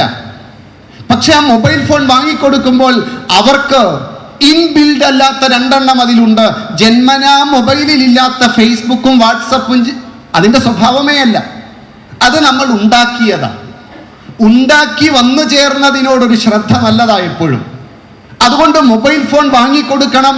എൻ്റെ മകളുടെ ഫേസ്ബുക്ക് അച്ഛൻ എപ്പോഴെങ്കിലും ഒന്ന് നോക്കിയിട്ടുണ്ടോ? മകളുടെ ഫേസ്ബുക്ക് അതിലെത്ര ഫ്രണ്ട്സ് ഉണ്ട് എൻ്റെ മകൾക്ക്? 18 വയസ്സ്, 19 വയസ്സ്, 20 വയസ്സ്, 22 വയസ്സുള്ള എൻ്റെ മകൾക്ക് അവളുടെ സാമൂഹ്യപരമായ ബന്ധവും സൗഹൃദം ഉണ്ടാക്കാനുള്ള അവളുടെ കഴിവും വെച്ച് അവൾക്ക് എത്ര സൗഹൃദങ്ങളാകാം ഫേസ്ബുക്കിൽ. 200, 500, 1000 സുഹൃത്തുക്കൾ, 2000 സുഹൃത്തുക്കൾ. നിങ്ങളുടെ മക്കളുടെ ആ ഒരു കഴിവ് വെച്ച് എപ്പോഴെങ്കിലും കുഞ്ഞുങ്ങളുടെ ഫേസ്ബുക്ക് ഒന്ന് നോക്കണം. പോരാ, അവരുടെ സൗഹൃദത്തിന്റെ കഴിവ് വെച്ച് ഇത്രയധികം സുഹൃത്തുക്കൾ എൻ്റെ കുഞ്ഞിന് വന്നാൽ ആ ഫേസ്ബുക്കിലുള്ള സുഹൃത്തുക്കളുടെ പ്രൊഫൈൽ ഒന്ന് നോക്കണം. സ്വയം മുഖത്തോടുകൂടി എത്ര പേർ കൂട്ടുകാരായി ഉണ്ട് എൻ്റെ മകൾക്ക്? അതോ പ്രൊഫൈലിൽ സ്വന്തം ചിത്രത്തിന് പകരം സിനിമാ നടനും സീനറിയും തുടങ്ങിയിട്ടുള്ളതാണെങ്കിൽ ഇതാരാണ് എന്ന് ചോദിക്കാനുള്ളൊരു കെൽപ്പ് വേണ്ടേ അച്ഛന്? അച്ഛനിത് അറിയണ്ടേ? മൊബൈൽ വാങ്ങിക്കൊടുത്താൽ മാത്രം മതിയോ? വാട്സാപ്പിലുള്ള സുഹൃത്തുക്കൾ ആരൊക്കെയാണ് എന്നറിയണ്ടേ? സംശയത്തോടെ ചോദിക്കണമെന്നല്ല, ഇതറിയേണ്ട കടമയില്ലേ, ബാധ്യതയില്ലേ ഒരച്ഛന്? അച്ഛൻ ചെയ്യുന്നുണ്ടോ? ഇത് വാങ്ങിക്കൊടുത്താൽ മാത്രം പോരാ. ജനകൻ എങ്ങനെയാണ് തൻ്റെ ജാനകിയെ വളർത്തിയത്, ജനകൻ എങ്ങനെയാണ് ഒരു പെൺകുട്ടിയെ വളർത്തി ലോകത്തിൻ്റെ മുന്നിൽ ഉന്നതാദർശമുള്ള ഒരു പെൺകുട്ടിയാക്കി മാറ്റിയത്, ആ പെൺകുട്ടി വാൽമീകി രാമായണത്തിൽ എല്ലായിടത്തും പറയുന്ന ഒരു വാക്കുണ്ട്. കൗസല്യാദേവിയോട് പറയുന്നുണ്ട്, എൻ്റെ അച്ഛൻ എങ്ങനെയാണ് ഇവിടെ വന്നാൽ ജീവിക്കേണ്ടതെന്ന് എന്നെ പറഞ്ഞു പഠിപ്പിച്ചിട്ടുണ്ട്. അത്രി മഹർഷിയുടെ ഭാര്യയായ അനസൂയാദേവിയോട് സീതാദേവി പറയുന്നുണ്ട്, എൻ്റെ അച്ഛൻ എന്താണ് പത്നീധർമ്മം എന്ന് എന്നെ പഠിപ്പിച്ചിട്ടുണ്ട്.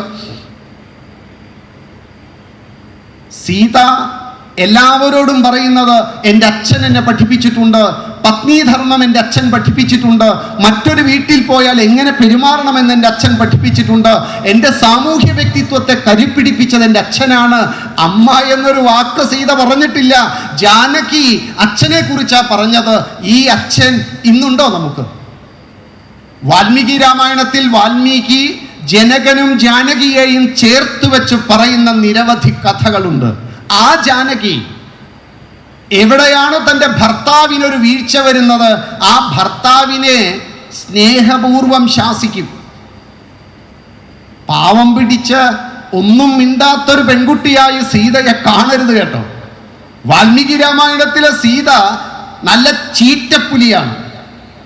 വീരശുൽക്കയായി വെറുതെ പ്രഖ്യാപിച്ചതല്ല, അത്യധികം കരുത്തും തൻ്റെ ഇടവുമുള്ള പെൺകുട്ടിയാണ്. മറ്റൊരാളുടെ മുന്നിൽ ധർമ്മമാണെങ്കിൽ മാത്രം ഓച്ഛാനിച്ചു നിൽക്കും, അല്ലെങ്കിൽ പറയേണ്ടത് ഭംഗിയായി പറയും. വാൽമീകി രാമായണത്തിൽ ശ്രീരാമചന്ദ്രൻ ഓരോ ഋഷിവാടങ്ങളിലും പോയി ഋഷിമാരെ മുഴുവൻ വണങ്ങുന്ന സമയത്ത്, സഹായങ്ങൾ അഭ്യർത്ഥിക്കുന്ന സമയത്ത് ഋഷിമാർ രാമന് സമ്മാനിച്ചത് മന്ത്രമല്ല, വിഭൂതിയല്ല, കുടമല്ല, വൽക്കലമല്ല, കൊടുത്തത് മുഴുവൻ ആയുധങ്ങളാണ്. നമ്മുടെ ഋഷിമാർ നാമം ചൊല്ലി നടന്നവർ മാത്രമല്ല, കരുത്തുള്ള ആയുധങ്ങളും സംരക്ഷിച്ചവരാ. ആർക്ക് വേണ്ടി? ക്ഷാത്രവീര്യം സംരക്ഷിക്കുന്നവന് ക്ഷാത്രവീര്യത്തിന്റെ ശസ്ത്രാസ്ത്രങ്ങൾ മുഴുവൻ കൊടുക്കാൻ കെൽപ്പുള്ള ഋഷി. എല്ലാ ആയുധങ്ങളും രാമന് കൊടുത്തു. അഗസ്ത്യൻ കൊടുത്തു, വലിയ വാളും കൂർത്തുമൂർത്ത ശരങ്ങളും കൊടുത്തു. ഇതെല്ലാം കൊണ്ട് രാമൻ എല്ലാവരോടും പറഞ്ഞു, നിങ്ങളുടെ കാര്യം ഞാൻ ഏറ്റു, രാക്ഷസന്മാരെ ഞാൻ കൊന്നുകൊള്ളാം, ഞാൻ വന്നത് തന്നെ നിങ്ങളെ സംരക്ഷിക്കാനാണ് എന്ന് പറയുമ്പോൾ ഭാര്യയ്ക്കൊരു വിഷമമുണ്ട്. ഈ പൊതുകാര്യം ചെയ്യുന്ന ഭർത്താവിനെ ഭാര്യ ചില ഉപദേശമൊക്കെ നടത്തില്ലേ, നിങ്ങൾ എന്തിനാ ഈ വേണ്ടാത്ത പണിക്ക് പോണേ, 112 വർഷമായില്ലേ, ഇനി നിങ്ങൾ അവിടെ പോയി കിടക്കണോ, മറ്റുള്ളവർ നോക്കട്ടെ, പിള്ളേര് നോക്കട്ടെ എന്നൊക്കെ പറയില്ലേ. തൻ്റെ കാര്യമൊക്കെ വിട്ടെറിഞ്ഞ് വീട്ടുകാര്യം നോക്കാത്ത ഭർത്താവിന് ഒരു ദോഷം വരാൻ സാധ്യതയുണ്ടെന്ന് കണ്ട ഒരു ധർമ്മപത്നി ഭർത്താവിനെ ഉപദേശിക്കുന്നത് പോലെ സീത രാമനോട് പറയുന്ന ഒരു വാക്കുണ്ട്. രാമ, ഒരു പുരുഷന് 3 തരം വീഴ്ചകൾ വരാനുള്ള സാധ്യതയുണ്ട്. ആ വീഴ്ചകളിൽ ഒന്ന് അസത്യഭാഷണമാണ്. അതായത് പുരുഷൻ നുണ പറഞ്ഞാൽ അത് പുരുഷന്റെ അധപ്പതനമാണ്. മനസ്സിലായില്ല? പുരുഷൻ നുണ പറയരുത്. പറഞ്ഞാൽ ആ പുരുഷൻ വീണു, പതിതനായി. 2, പരതാരാഭിഗമനം. പരതാരങ്ങളെ, അന്യന്റെ ഭാര്യയെ ഒരു പുരുഷൻ സ്മരിച്ചുകൊണ്ടിരിക്കുക. വിവാഹം കഴിഞ്ഞ് ഗൃഹസ്ഥനായി ധർമ്മപൂർവം തൻ്റെ ഈ ഗൃഹസ്ഥാചരണം ചെയ്യേണ്ട പുരുഷൻ പരതാരത്തെ സ്മരിക്കുക. രാമ, പുരുഷന്റെ വീഴ്ചയാത്. 3, വൈരം വിന പരാലോകെ. പരന്മാരോട് വൈര്യം സൂക്ഷിക്കുന്ന പുരുഷനും വീഴ്ചയാണ്. രാമ, ആദ്യം പറഞ്ഞ 2 കാര്യവും അങ്ങയെ ബാധിക്കില്ലെന്ന് എനിക്കറിയാം. ഏതാ 2 കാര്യം? എൻ്റെ രാമ, അങ്ങൊരിക്കലും അസത്യം പറയില്ല. ഭാര്യ ഭർത്താവിന് കൊടുക്കുന്ന സർട്ടിഫിക്കറ്റാ. എൻ്റെ രാമ, അങ്ങൊരിക്കലും അന്യ സ്ത്രീകളെ കുറിച്ച് ചിന്തിക്കില്ല എന്ന് എനിക്കറിയാം. പക്ഷെ രാമ, അങ്ങേക്ക് ഈ പരന്മാരോടുള്ള വൈര്യം സൂക്ഷിച്ചാൽ അങ്ങേക്ക് അപകടം വരാൻ സാധ്യതയുണ്ട്. അങ്ങ് ഈ ഋഷിമാരോടൊക്കെ വാക്കുകൊടുക്കുന്നത് ഞാൻ കേട്ടു. ഈ രാക്ഷസന്മാരെ, നക്തഞ്ചരന്മാരെ, രാത്രിഞ്ചരന്മാരെ, ആ അസുരഗണങ്ങളെ മുഴുവൻ കൊന്നൊടുക്കിക്കൊള്ളാമെന്ന്. അവർ അങ്ങേക്ക് വല്ല കുറ്റവും ചെയ്തിട്ടുണ്ടോ? അങ്ങയെ ദ്രോഹിച്ചിട്ടുണ്ടോ? ഈ ഋഷിമാർ തപസ്സുള്ളവരല്ലേ, അവർ വേണമെങ്കിൽ അവരുടെ കാര്യം നോക്കിക്കോട്ടെ. അങ്ങ് എന്തിനാണ് ഈ ആയുധവും പിടിച്ച് നടക്കുന്നത്? നമ്മൾ വനവാസത്തിന് വന്നതല്ലേ. വാനപ്രസ്ഥ ധർമ്മവും ഈ ക്ഷത്രിയ ധർമ്മവും ഒരുമിച്ച് പോകില്ല. നമുക്ക് നാമം ജപിച്ച് ജീവിച്ചാൽ പോരെ. ഇനി വാനപ്രസ്ഥമല്ല, സന്യാസം വേണോ? ഞാനുണ്ട് അങ്ങയുടെ കൂടെ. അതുകൊണ്ട് അങ്ങ് ഈ ആയുധങ്ങളൊക്കെ കളയൂ. ക്ഷത്രിയന്റെ കയ്യിൽ ആയുധം ഇരുന്നാൽ അവൻ പ്രയോഗിക്കും. അതുകൊണ്ട് തന്നെ അങ്ങയുടെ കയ്യിൽ ആയുധം ഇരുന്നാൽ നക്തഞ്ചരന്മാരെ കണ്ടാൽ അങ്ങത് പ്രയോഗിക്കും. അതെനിക്കറിയാം രാമ. തീക്ക് വിറക് പോലെയാണ് ക്ഷത്രിയന്റെ കയ്യിൽ ആയുധം ഇരുന്നാൽ. മാത്രമല്ല രാമ, ഞാനൊരു കഥ പറഞ്ഞു തരാം. വാൽമീകി രാമായണത്തിൽ സീത പറയുന്ന ധാരാളം കഥകളുണ്ട്. ആ കഥകളിൽ ഒന്ന് നമുക്കിന്ന് ആവശ്യമുള്ളതാണ്. സീത പറഞ്ഞു, രാമ, പണ്ട് അഗ്നിജ്വാല പോലെ ജാജുല്യമാനനായ ഒരു വലിയ തപസ്വി ഉണ്ടായിരുന്നു. ആ തപസ്വിയുടെ തപം കണ്ട് ലോകത്തിന് മുഴുവൻ ചൂടേറ്റപ്പോൾ ദേവേന്ദ്രന് ഭയം വന്നു. തൻ്റെ സ്ഥാനം പോകുമോ? അത്ര തപസ്വി, അഗ്നിജ്വാല പോലെ ആളുന്ന ആ തപസ്വിയുടെ തപസ് മുടക്കണം. എല്ലാ തപസ്സും മുടക്കാൻ പറ്റിയ ഒരു വസ്തു ഇന്ന് നമ്മുടെ കയ്യിലുണ്ട്.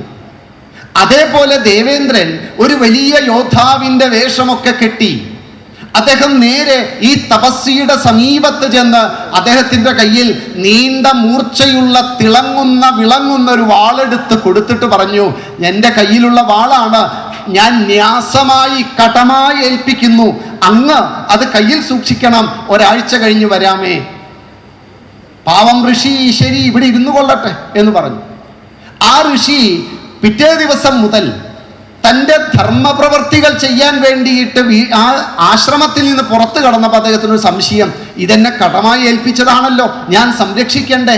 അദ്ദേഹം കുളിക്കാൻ വേണ്ടി കുളത്തിൽ പോകുമ്പോൾ ആ വാളെടുത്ത് കയ്യിൽ വെച്ചു. എന്താ കാരണം? ആത്മാർത്ഥത. പൂക്കൾ ഇറുക്കാൻ പോകുമ്പോൾ വാള് കയ്യിലെടുത്തു.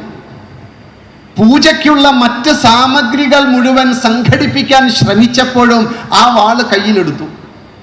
തുടർച്ചയായി വാളിനെ നോക്കിയിരുന്നപ്പോൾ വാളിൻ്റെ ആ സൗന്ദര്യം, അതിൻ്റെ മിനുസം, അതിൻ്റെ മൂർച്ച, അതിൻ്റെ തിളക്കമൊക്കെ കണ്ടപ്പോൾ ഇത് വെറുതെ ഒന്ന് ഉപയോഗിച്ചാൽ എങ്ങനെ എന്നൊരു തോന്നലുണ്ടായി. ഒരു ചെറിയ ചെടി നിവർന്നു നിൽക്കുന്നത് കണ്ടപ്പോൾ പതുക്കെ ഒന്ന് വാളുകൊണ്ട് വീശിയപ്പോൾ അത് അത്ഭുതം, അത് 2 കഷ്ണമായി തീർന്നിരിക്കുന്നു. ഒരു മരക്കൊമ്പിൽ ആഞ്ഞൊന്ന് വെട്ടിയപ്പോൾ മരക്കൊമ്പ് മുറിഞ്ഞ് താഴെ വീണിരിക്കുന്നു. പറന്നു പോകുന്ന പക്ഷി, പാവം പക്ഷി ഋഷിയുടെ അടുത്ത് വന്ന് നിൽക്കുമ്പോൾ അറിയാതെ വാളുകൊണ്ട് ആ ചിറകിലൊന്ന് വെട്ടിയപ്പോൾ ചിറകറ്റ പാവം താഴെ വീണിരിക്കുന്നു. പതുക്കെ അതിൻ്റെ സ്വഭാവം നമ്മൾ കാണിക്കും. ഞാൻ പറഞ്ഞതല്ല, സീതാദേവി പറഞ്ഞതാ. ഒരു പെൺകുട്ടി ജനകൻ വളർത്തിയ ജാനകിയുടെ വാക്കാണ്. നമ്മുടെ കയ്യിലുള്ളതിൻ്റെ, നമ്മൾ കാണുന്നതിൻ്റെ, നമ്മൾ സ്മരിക്കുന്നതിൻ്റെ, നമ്മുടെ കൂട്ടുകാരുടെ, നമ്മുടെ സൗഹൃദങ്ങളുടെ ആ സ്വഭാവം നമ്മൾ കാണിക്കും. നമ്മൾ പറയാറില്ലേ, ഇതെൻ്റെ മകളുടെ സ്വഭാവമല്ല. സത്യമായിട്ടും നിങ്ങളുടെ മകളുടെ സ്വഭാവം ഇതല്ല. പക്ഷെ അവരുടെ കൂട്ടുകാരാരാ? അവരെ സ്വാധീനിക്കുന്ന ഇന്നത്തെ സാമൂഹ്യ യാഥാർത്ഥ്യങ്ങളില്ലേ? അവരെ കണ്ട സിനിമയില്ലേ? അവരുടെ മനസ്സിലുള്ള നായകനും നായികയുമില്ലേ? ഈ ലോകത്തിൽ പലതും നമ്മുടെ കുഞ്ഞുങ്ങളെ സ്വാധീനിക്കും. എന്താണോ അവർ കൊണ്ടു നടക്കുന്നത്, ആ കൊണ്ടു നടക്കുന്ന ഒന്നിൻ്റെ സ്വഭാവം കാണിക്കും. ഈ മൊബൈൽ ഫോൺ, സീതാദേവി അന്ന് പറഞ്ഞതാ, മൊബൈലിനെ കുറിച്ചല്ല. പക്ഷെ കാലത്തിനനുസരിച്ച് മൂർച്ചയുള്ള ആ ഖഡ്ഗത്തെ നമ്മൾ പഠിക്കുമ്പോൾ, മൊബൈൽ ഫോൺ വെറുതെ ഇരിക്കുമ്പോൾ, ഒരു പണിയുമില്ലാതിരിക്കുമ്പോൾ ഒരു തോന്നൽ, വെറുതെ ഒരു നമ്പറിലേക്ക് ഒരു ഹായ്. അവിടെ ചിലന്തി വല കെട്ടിയിരിക്കുന്നത് പോലെ കാത്തിരിക്കുന്നവന്റെ മുന്നിലേക്ക് ഒരു എരവിന്ന് വീണപ്പോൾ അവൻ ഇപ്പുറത്തേക്ക് തിരിച്ച് ഒരു ഹീ. പിന്നെ നേരത്തെ പറഞ്ഞ ഋഷിയുടെ ആ വാളുകൊണ്ട് എന്തൊക്കെ പ്രയോഗം ഉണ്ടായോ ആ പ്രയോഗങ്ങളൊക്കെ നടത്തി പതിച്ചുപോയി രാമ. അതുകൊണ്ട് രാമ, ഈ ആയുധം നമുക്ക് വേണ്ട. സീതയുടെ ഉപദേശം കണ്ടു. തൻ്റെ ഭർത്താവിന് ഒരു ദോഷം വരാൻ സാധ്യതയുണ്ട് എന്ന് കണ്ടപ്പോൾ സീത തൻ്റെ ഭർത്താവിനെ ഉപദേശിച്ചു. ഉപദേശിച്ചതിൽ വാൽമീകി പറഞ്ഞത് 4 കാര്യങ്ങളാണ്. ഒന്ന്, സീത തൻ്റെ ഭർത്താവിനെ ഉപദേശിക്കുന്ന ഭാഗത്ത് സീതയുടെ ഉപദേശത്തിൻ്റെ രീതി പറയേണ്ട കാര്യത്തെ പ്രിയമായി തൻ്റെ ഭർത്താവിനോട് പറഞ്ഞു. എങ്ങനെയാ പറഞ്ഞത്? സത്യം പ്രിയമായി പറയണം. നിങ്ങൾ സത്യം പറയുന്നതിലല്ല മിടുക്ക്, പറയുന്ന കാര്യത്തിനൊരു സ്വീകാര്യത വേണ്ടേ? സ്വീകാര്യതയ്ക്ക് നല്ലത് പ്രിയമായി സത്യങ്ങളെ പറയാൻ പഠിക്കുക. 1. 2, പറഞ്ഞ വാക്കുകൾ സൗമ്യമായി പറഞ്ഞു. പേര് സൗമ്യ എന്നാണ്, പക്ഷെ പുറത്തു വരുന്ന വാക്കുകൾ അത്ര സൗമ്യമല്ല. അതുകൊണ്ട് സൗമ്യമായി കാര്യങ്ങൾ പറഞ്ഞു. 3, മുഖമുദ്ര വിനയമാണ്. വിനയാന്വിതയായി തൻ്റെ ഭർത്താവിനോട് സീത പറയുന്നു. 4, താൻ പറയുന്ന തൻ്റെ ആശയത്തിലുള്ള ദാർഢ്യമുണ്ട്. പറയുന്ന കാര്യത്തിൽ ഒരു സംശയവുമില്ല. ആശയത്തിൻ്റെ ദാർഢ്യവും ചേർത്ത് 4 ഘടകങ്ങൾ വെച്ച സീത ഒരു അഭിപ്രായം പറഞ്ഞത് കേട്ടപ്പോൾ തന്നെ ശ്രീരാമചന്ദ്രൻ പറയുന്നുണ്ട്, ഭവതിയുടെ കുലമഹിമയാണ് ഈ വാക്ക്. എന്തൊരു സത്കാര ഭാവത്തിലാണ് രാമൻ ഇത് സ്വീകരിച്ചത്. ദേവി അങ്ങേയറ്റം മഹത്വമുള്ളവളാണ് എന്നൊക്കെ സീതയെ അങ്ങ് ഉയർത്തി പറയുന്നുണ്ട്. നമുക്കിതുവരെ അങ്ങനെ ഒരു കോംപ്ലിമെന്റ് കിട്ടിയിട്ടില്ലല്ലോ. കിട്ടിയിട്ടുണ്ടോ? കിട്ടില്ല. കാരണം എന്താ? നമ്മുടെ മുഖമുദ്ര എന്താ? ഒരു കൈപ്പത്തി ഇവിടെ, ഒരു കൈപ്പത്തി ഇവിടെ. ഇതാണ് നമ്മുടെ മുഖമുദ്ര. പറയുന്ന വാക്കുകൾ പ്രിയമായി സൗമ്യമായി വിനയത്തോടെ സംസാരിച്ചാൽ നമ്മുടെ വീട്ടിൽ നടക്കുന്ന സംഘർഷങ്ങൾ പകുതിയില്ലാതാകും. സീതാദേവി പഠിപ്പിച്ചതാ, ജനകൻ ജാനകിയെ വളർത്തിയതാ. ആ വളർത്തൽ വെച്ച് നമ്മൾ സീതയുടെ ഉപദേശത്തെ മനസ്സിലാക്കണം. പോരാ, എങ്ങനെ ഒരു അമ്മ തൻ്റെ മകനെ വളർത്തണം? അതിന് ഏറ്റവും നല്ലത് സുമിത്രയും സൗമിത്രിയുമാണ്. സൗമിത്രി വനവാസത്തിന് പോകുമ്പോൾ 25 വയസ്സ്. ഭാര്യാസുഖം അനുഭവിച്ചിട്ടില്ല. കാരണം ചെറിയ പ്രായത്തിൽ വിവാഹം കഴിച്ചത് കൊണ്ട് 12 കൊല്ലം ചേട്ടനെ പോലെ ഊർമിളയോടൊപ്പം ജീവിച്ചവനാ. പക്ഷെ രാമൻ തന്നെ ശൂർപ്പണഖയുടെ മുന്നിൽ വെച്ച് പറഞ്ഞിട്ടുണ്ട്, എൻ്റെ അനുജനെ കണ്ടോ, ഭാര്യാസുഖം അറിഞ്ഞിട്ടില്ല. അങ്ങനെയുള്ള തൻ്റെ മകൻ കാട്ടിൽ പോകുന്നു. അമ്മ തൻ്റെ മകനെ ചേർത്ത് പിടിച്ചു പറയുന്ന വാക്ക് നമുക്കറിയാം. രാമം ദശരഥം വിദ്ധി മാം വിദ്ധി ജനകാത്മജാം അയോധ്യ അടവിൻ വിദ്ധി ഗച്ഛതാത യഥാ സുഖം. അങ്ങനെ പോയി തിരിച്ചുവാ എൻ്റെ മകൻ. ഈ ഉപദേശം ഒന്നുകൂടി വർത്തമാനകാലത്തിനനുസരിച്ച് മനസ്സിലാക്കണം. രാമായണത്തിലെ പ്രസിദ്ധ ശ്ലോകം എന്ന് നമ്മൾ ഉച്ചത്തിൽ പറയുന്ന ആ ശ്ലോകം, ആ ശ്ലോകത്തിൽ രാമം ദശരഥം വിദ്ധി, രാമനെ ദശരഥൻ എന്നറിയണം. മാം അമ്മ, ഞാൻ, വിധി ജനകാത്മജ. എന്താ സീത എന്ന് പറയാഞ്ഞേ? ജനകന്റെ പുത്രി ജാനകി ഉണ്ടല്ലോ, ഞാൻ തന്നെയാ. ഇതെന്തിനാ അമ്മ ഈ യാത്രക്കിടയിൽ മകനെ ധൃതി പിടിച്ച് അടുത്തു വിളിച്ച് ഈ കാര്യം പറഞ്ഞേ? ഒന്നുകൂടി ആലോചിക്കണേ. പ്രായം എത്രയാ? തുടുത്ത യൗവനമാണ്, 25 വയസ്സാണ്. കാടെങ്ങനെയാ? കാട് സുഖശീതളിമയാണ്, തണുപ്പാണ്. മനുഷ്യ മനസ്സിനെ വല്ലാതെ പലതിലേക്കും വീഴ്ത്താൻ പറ്റുന്ന ഇടമാണ് കാട്. അവിടെ തണുപ്പുണ്ട്, അവിടത്തേതായ സ്വകാര്യതകൾ ഉണ്ടാകും. മാത്രമല്ല എല്ലാ കാര്യങ്ങൾക്കും സൗകര്യമില്ല. അതുകൊണ്ട് എൻ്റെ മകൻ അവിടെ പോകുമ്പോൾ ഞാൻ തന്നെയാണ് ഇതെന്ന് ഓർക്കണം. എന്തേ അങ്ങനെയും പറയാൻ കാരണം? അച്ഛൻ്റെ സ്വഭാവം നന്നായി അറിയാം അമ്മയ്ക്ക്. അച്ഛനാരാ? 3 കെട്ടിയിട്ടുള്ളവനാ. പോരാ, അന്തഃപുര സ്ത്രീകൾ ധാരാളമുണ്ടെന്ന് വാൽമീകി തന്നെ എഴുതിയിട്ടുണ്ട്. എണ്ണം പറഞ്ഞിട്ടുണ്ട്, അത് ഞാനിവിടെ പറയുന്നില്ല. അത്രയും അന്തഃപുര സ്ത്രീകളും 3 ഭാര്യമാരുമുള്ള ഈ അച്ഛൻ്റെ മകന്റെ ഉള്ളിൽ അച്ഛൻ തന്നെ പുനർജനിച്ചതാണല്ലോ മക്കൾ. അച്ഛൻ്റെ സ്വഭാവമാണല്ലോ കാണുന്നത്. തന്നെ പുനർജനിപ്പിക്കുന്നവളാണല്ലോ ജായ. തനിക്ക് പുനർജനിക്കണമെന്ന് തോന്നുമ്പോഴാണല്ലോ വിവാഹം കഴിക്കുന്നത്. ആ അച്ഛനാണ് മക്കളായി പുനർജനിക്കുന്നതെങ്കിൽ അച്ഛൻ്റെ സ്വഭാവമാണ് ഈ മകനിൽ ഉണ്ടാകുക എങ്കിൽ, മോനെ നീ അവിടെ പോകുമ്പോ ഏട്ടത്തി ഞാൻ തന്നെയാണെന്ന് ഗണിക്കണം. കാട്ടിൽ ഏട്ടന് പലയിടങ്ങളിലും പോകേണ്ടി വരും. ഏകാന്തത, അനുകൂല പരിതസ്ഥിതികൾ സർവ്വതും നമ്മുടെ ജീവിതത്തിൽ വന്നു ചേരും. ഉപരിപഠനത്തിന് നമ്മൾ ഭാരതം വിട്ട് പലയിടങ്ങളിലും പോകും. ഭാരതത്തിൻ്റെ ജീവിതമല്ല അവിടെയൊക്കെ. ഉപഭോഗം അതിൻ്റെ ഭ്രാന്ത് പിടിച്ച അവസ്ഥയിൽ നമ്മൾ കാണും.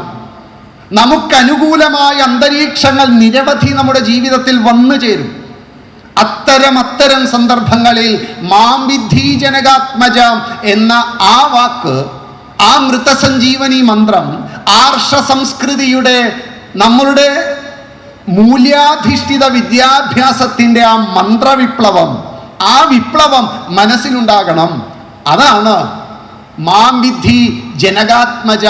അമ്മ മകന് ഉപദേശിച്ചു, നമ്മളും ഉപദേശിച്ചു. നമ്മൾ ഉപദേശിക്കുന്നത് നമ്മുടെ മക്കൾ ചെയ്യുന്നുണ്ടോ? ഈ അമ്മ ഉപദേശിച്ചത് ഈ മകൻ ചെയ്തോ? ഒന്ന് ചേർത്ത് വെച്ച് വായിക്കണ്ടേ നമ്മൾ? അങ്ങനെ വായിക്കുമ്പോൾ നമ്മളെ അത്ഭുതപ്പെടുത്തുന്ന ഒരു കാര്യം അവിടെയുണ്ട്. ആ കാര്യം, അമ്മ തൻ്റെ മകനെ ഉപദേശിച്ചിട്ട് ഈ മകൻ എന്ത് ചെയ്തു അതറിയാൻ കിഷ്കിന്ധാകാന്ഡത്തിൻ്റെ ആരംഭത്തിലേക്ക് യാത്ര ചെയ്യണം. കിഷ്കിന്ധാകാന്ഡത്തിൻ്റെ ആരംഭത്തിൽ സീതാദേവിയെ അന്വേഷിച്ചുകൊണ്ട് പമ്പാസരസിന്റെ വശത്തുകൂടെ പോകുന്ന രാമലക്ഷ്മണന്മാരെ ഋഷ്യമുഖാചലത്തിന്റെ ഏറ്റവും മുകളിലിരുന്ന് സുഗ്രീവൻ കാണുന്നുണ്ട്.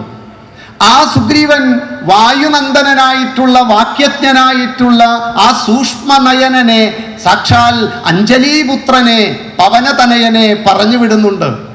ആ വാക്യവിശാരദൻ, വാക്യകോവിദൻ രാമനെ പിടിച്ചുകൊണ്ടുവരുന്നുണ്ട്. കൂട്ടിക്കൊണ്ടുവന്ന് സഖ്യമുണ്ടാക്കുന്നുണ്ട്. രാമകാര്യം ഭംഗിയായി ഹനുമാൻ പറയുന്നുണ്ട്. ഈ പറയുന്ന സമയത്ത് സുഗ്രീവൻ പറഞ്ഞു, ആകാശത്തിലൂടെ പോയ ഒരമ്മ ഞങ്ങളുടെ മുന്നിലേക്ക് ഇട്ടു തന്ന സ്വർണ്ണാഭരണങ്ങളുണ്ട് രാമ, അതൊന്ന് കാണൂ, സീതയുടേതാണോ എന്നൊന്ന് ഉറപ്പിക്കൂ. സീത പോയതോടുകൂടി രാമന് ചിത്തഭ്രമം വന്നു എന്നാണ് വാൽമീകി എഴുതിയത്. ചിത്തഭ്രമം വന്നാൽ സ്വർണം കണ്ട മനസ്സിലാവോ? ആവോ?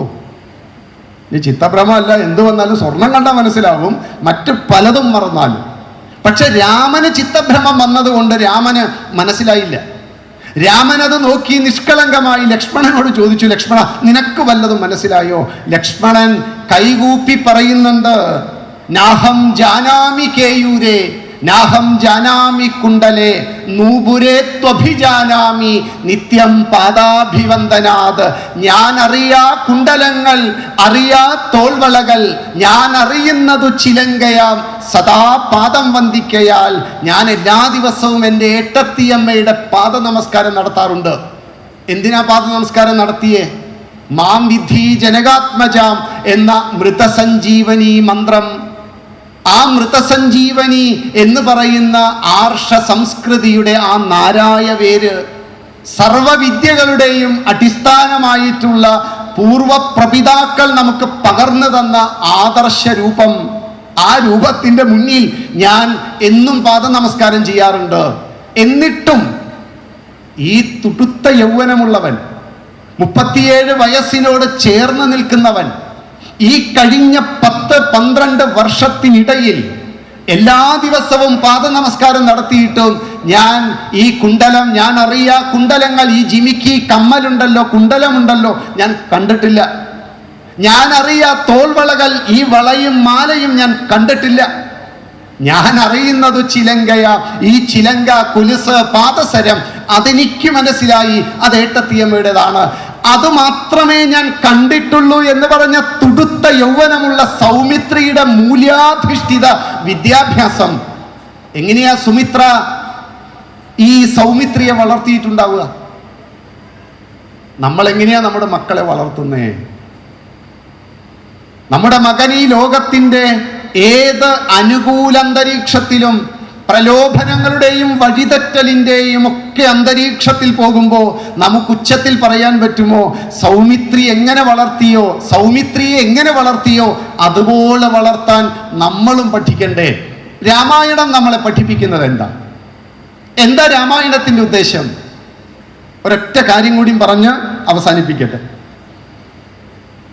രാമായണം ശ്രീരാമചന്ദ്രൻ മൂല്യങ്ങളുടെ വിളനിലമാണ് എന്നും രാവണൻ ധാരാളം കഴിവുകളുടെ, സ്കില്ലുകളുടെ പ്രതിരൂപമാണ് എന്നും പഠിപ്പിക്കുന്നുണ്ട്. ഹനുമാൻ ആദ്യമായി രാവണനെ കാണുന്നുണ്ട് പൂർണ്ണമായ വെളിച്ചത്തിൽ, അല്ലാതെ 2 പ്രാവശ്യം കാണുന്നുണ്ട്. അഴകിയ രാവണനെ മരത്തിന്റെ മുകളിൽ ഇരുന്നാണ് കാണുന്നത്, ഉറങ്ങുന്ന രാവണനെയും കാണുന്നുണ്ട്. പക്ഷെ വെളിച്ചത്തിൽ, പകലിന്റെ വെളിച്ചത്തിൽ വ്യക്തമായി കാണുന്ന ഭാഗമുണ്ട്. ആ ഭാഗത്ത് ഇരു കയ്യും കൂപ്പി ഹനുമാൻ രാവണനെ ഭജിക്കുന്ന, പ്രാർത്ഥിക്കുന്ന, തൊഴുന്ന ഒരു ഭാഗം വാൽമീകി വർണ്ണിക്കുന്നുണ്ട്. ആ വർണ്ണിക്കുന്ന ഭാഗത്ത് ഹനുമാൻ രാവണനെ കണ്ട് തൊഴുതു പറയുന്ന ഒരു വാക്കുണ്ട്, അഹോ രൂപം അഹോ ധൈര്യം അഹോ സത്വമഹോദ്യുതി അഹോ രാക്ഷസരാജസ്യ സർവലക്ഷണയുക്ത. ആരാ പറഞ്ഞേ? ഹനുമാൻ. ആരെ കുറിച്ചാ പറഞ്ഞേ? രാവണനെ കുറിച്ച്. എന്താ പറഞ്ഞേ? അഹോ രൂപം, എന്തൊരു രൂപം, എന്തൊരു തേജസ്, എന്തൊരു ഓജസ്, എന്തൊരു ഭംഗി, എന്തൊരു കാന്തിമാൻ, എന്തൊരു ഭംഗിയാ കാണാൻ. അഹോ ധൈര്യം, എന്തൊരു ധൈര്യമാണ്. 14 ലോകവും രാവണൻ എന്ന് പറയുന്ന നാമം ശ്രവിക്കുന്ന മാത്രയിൽ പ്രകമ്പനം കൊള്ളും.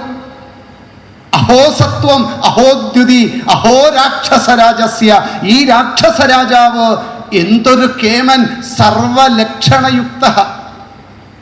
ഈ ഹനുമാൻ ഇതിനു മുൻപ് ആരുടെ കൂടെയായിരുന്നു? രാമനോടൊപ്പം. രാമനെ കണ്ട് രാമന്റെ കൂടെ ഇരുന്ന് രാമനോടൊപ്പം കഴിച്ച് രാമനോടൊപ്പം ചിരിച്ച് രാമനോട് സംസാരിച്ചിരുന്ന ഈ ഹനുമാൻ ഇപ്പൊ കാലുമാറി. സർവലക്ഷണം തികഞ്ഞ ഒരു പുരുഷനെ ഞാൻ ഇതുവരെ കണ്ടിട്ടില്ലെന്ന് എന്ന് പറഞ്ഞ എന്താ അർത്ഥം? രാമനേക്കാളും കേമനാണ് രാവണൻ എന്നല്ലേ? രാവണന്റെ കഴിവ് നിസ്സാരമല്ല. രാവണൻ തന്നെ സീതയുടെ മുന്നിൽ പറയുന്നുണ്ട്, എൻ്റെ കഴിവുകൾ ഞാനൊന്ന് പറയുന്നതെങ്കിലും കേട്ടിട്ട് നീ എന്നോടൊന്ന് ചേർന്നിരുന്ന് എൻ്റെ അന്തഃപുരത്തിൽ അന്തിയുറങ്ങാൻ ഒന്ന് വാ എന്ന് വിളിക്കുന്നുണ്ട്. മകന്റെ വീര്യം പറയുന്നുണ്ട്, അങ്ങ് അമരാവതിയുടെ ഇടനാഴിയിലൂടെ എൻ്റെ മകൻ ഇന്ദ്രജിത്ത് ഇന്ദ്രനെ വലിച്ചിഴച്ചു കൊണ്ടുപോന്നപ്പോൾ ബ്രഹ്മദേവൻ കൽപ്പിച്ചു കൊടുത്ത വാക്ക ഇന്ദ്രജിത്ത്, എൻ്റെ മകനാണവൻ. മകന്റെ വീര്യവും പറഞ്ഞിട്ടാണ് സീതയെ തന്നിലേക്ക് ആകർഷിപ്പിക്കാൻ ശ്രമിക്കുന്നത്. ഇതൊക്കെ കേട്ട് ആ കുലസ്ത്രീ തൻ്റെ മുന്നിൽ നിന്ന് പ്രലോഭിപ്പിക്കാൻ ശ്രമിക്കുന്ന പുരുഷന്റെ മുഖത്തേക്ക് നോക്കുന്നില്ല. നോ പറയേണ്ടിടത്ത് നോ പറയാനുള്ളൊരു കഴിവുണ്ട് സീതയ്ക്ക്. അനുകൂലമായ ഒരു അന്തരീക്ഷവും രാവണന് കൊടുക്കുന്നില്ല. തൻ്റെ മുടിയെല്ലാം അഴിച്ചിട്ട് തൻ്റെ നഗ്നദേഹം പരപുരുഷൻ കാണാതിരിക്കാൻ തൻ്റെ ഇരു തുടകൾക്കും ഇടയിലേക്ക് തൻ്റെ ശിരസ് താഴ്ത്തിവെച്ച് കൈകൊണ്ട് കാലുകൾ പിണച്ചു വെച്ച് ആ അമ്മ താഴേക്ക് നോക്കി രാവണന്റെ മുഖത്തേക്ക് നോക്കാതിരുന്നപ്പോൾ രാമനെ കുറ്റം പറയുന്നുണ്ട്. കാട്ടിൽ അലഞ്ഞു തിരിഞ്ഞ് നടക്കുന്ന ആ മെലിഞ്ഞുണങ്ങിയ കാഷായ വസ്ത്രധാരിയെ നീ മറന്നുകള. അവനുമായി രമിച്ചാൽ നിനക്ക് എന്ത് സുഖമാണ് ഉണ്ടാകുന്നത്? സർവസുഖങ്ങളുടെയും ആലയമാണ് എൻ്റെ അന്തഃപുരം, അവിടേക്ക് വരൂ എന്ന് പറയുമ്പോൾ, രാമനെ കുറ്റം പറയുമ്പോൾ, ആ സാധ്വീരത്നം ഇരുന്ന ഇരിപ്പിൽ നിന്നൊരു പുൽനാമ്പ് നുള്ളിയെടുത്ത് അത് രണ്ടായി കീറി രാവണന്റെ മുഖത്തേക്കിട്ട് സീത പറയുന്നുണ്ട്, നീ എനിക്ക് വെറും പുല്ലാടാ എന്ന്. ലോകം വിറപ്പിച്ച രാവണൻ ഭാരതത്തിലെ ഒരു സ്ത്രീരത്നത്തിന്റെ മുന്നിൽ ഇളിഭ്യനായി. അടകിയ രാവണൻ ഇളിഭ്യനാകുന്ന സമയത്ത് സീത രാവണനോട് പറയുന്നുണ്ട്, സവിതൃകുലതിലകൻ അതീവ ഭീത്യാ ഭവാൻ, സന്യാസിയായി വന്നിരുവരും കാണാതെ എൻ്റെ ഭർത്താവ് അവിടെ ഇല്ലാത്ത സമയം നോക്കി ഒരു സന്യാസിയുടെ വേഷവും കെട്ടി എന്നെ കട്ടുകൊണ്ട് വന്നിട്ട് ആണത്തം വിളമ്പുന്നോടാ നീയാണോടാ പുരുഷൻ എന്ന് ചോദിക്കാൻ കെൽപ്പ് കാണിച്ചമ്മയാ സീത. ജഡായുവിന്റെ ഭാഷ കടമെടുത്ത് സീത പറയും, തിഷ്ടാഗ്രേ മമ സ്വാമിതൻ പത്നിയെയും കട്ടുകൊണ്ട് എവിടേക്ക് പോകുന്നു മൂഢാത്മാവേ? അധ്വരത്തിങ്കൽ ചെന്ന് ഹോമം കൊണ്ട് പുണ്യമായ പുരോടാശം ഒരു ശുനകൻ കട്ടുകൊണ്ടു പോകുന്നത് പോലെ. എടാ നായെ, നീ എന്നെ കട്ടുകൊണ്ട് വന്നതല്ലടാ. യജ്ഞവേദിയിലേക്ക് നായ്ക്കൾക്ക് പ്രവേശനമില്ല. ആ യജ്ഞകുണ്ഡത്തിൽ യജമാനൻ ഹോമദ്രവ്യങ്ങൾ അർപ്പിക്കുന്ന സമയത്ത് പുകവന്ന യജമാനന്റെ കണ്ണു മൂടുമ്പോൾ ഒളിച്ചു നിന്ന ശ്വാനൻ, ആ നായ ഓടി വന്ന് ഈ പുരോടാശം, ഈ പൂജാദ്രവ്യം എടുത്തുകൊണ്ട് ഓടുന്നത് പോലെ നീ എന്നെ കട്ടുകൊണ്ട് വന്നതല്ലടാ നായേ എന്ന് ചോദിക്കാൻ ഒരു മടിയുമില്ല സീതയ്ക്ക്. ചുറ്റുപാടും ഊരിപ്പിടിച്ച വാളുമായി നിൽക്കുന്ന രാക്ഷസ സ്ത്രീകളുടെ ഇടയിൽ വെച്ചാണ് സീത പറയുന്നത്, അടുത്ത നിമിഷം ജീവൻ പോയാലും തൻ്റെ ഭർത്താവിനെ, തൻ്റെ ആദർശമൂർത്തിയെ, തൻ്റെ ശ്രീരാമചന്ദ്രനെ, തൻ്റെ ശ്രീരാമചന്ദ്ര മഹാപ്രഭുവിനെ ആരെങ്കിലും അരുതുകൾ പറഞ്ഞാൽ സീതയ്ക്ക് പ്രതികരിക്കാൻ യാതൊരു മടിയുമില്ലാത്ത ധീരതയുള്ള അമ്മ. ഈ അമ്മയുടെ പിന്തലമുറയാ. ഒന്ന് പറഞ്ഞ് രണ്ടാമത്തതിന് ആത്മഹത്യ, പഠനഭാരം, സ്ട്രെസ്, എക്സാം ഫിയർ, ഇതൊക്കെ എവിടുന്നാ? ഇതിലും വലിയ എക്സാമിനേഷൻ നേരിട്ട സീത പോലും ഒരിക്കലും ദുർബലയായിരുന്നില്ല. ആ സീതയുടെ മുന്നിൽ പറയുന്ന രാവണൻ സർവ്വവിളനിലമാണ്. എന്നിട്ടും എന്തേ ഹനുമാൻ ഇത്രയും നല്ലൊരു സർട്ടിഫിക്കറ്റ് കൊടുത്തിട്ടും എന്തേ നമ്മൾ രാമനെ സ്വീകരിച്ച് രാവണനെ മാറ്റിവെച്ചത്? ഇവിടെയാണ് വാൽമീകി നമ്മളെ പഠിപ്പിക്കുന്നത്, രാമായണം നമ്മളെ പഠിപ്പിക്കുന്നത്. രാവണനുണ്ട് എന്ന് പറഞ്ഞതെല്ലാം എന്താ?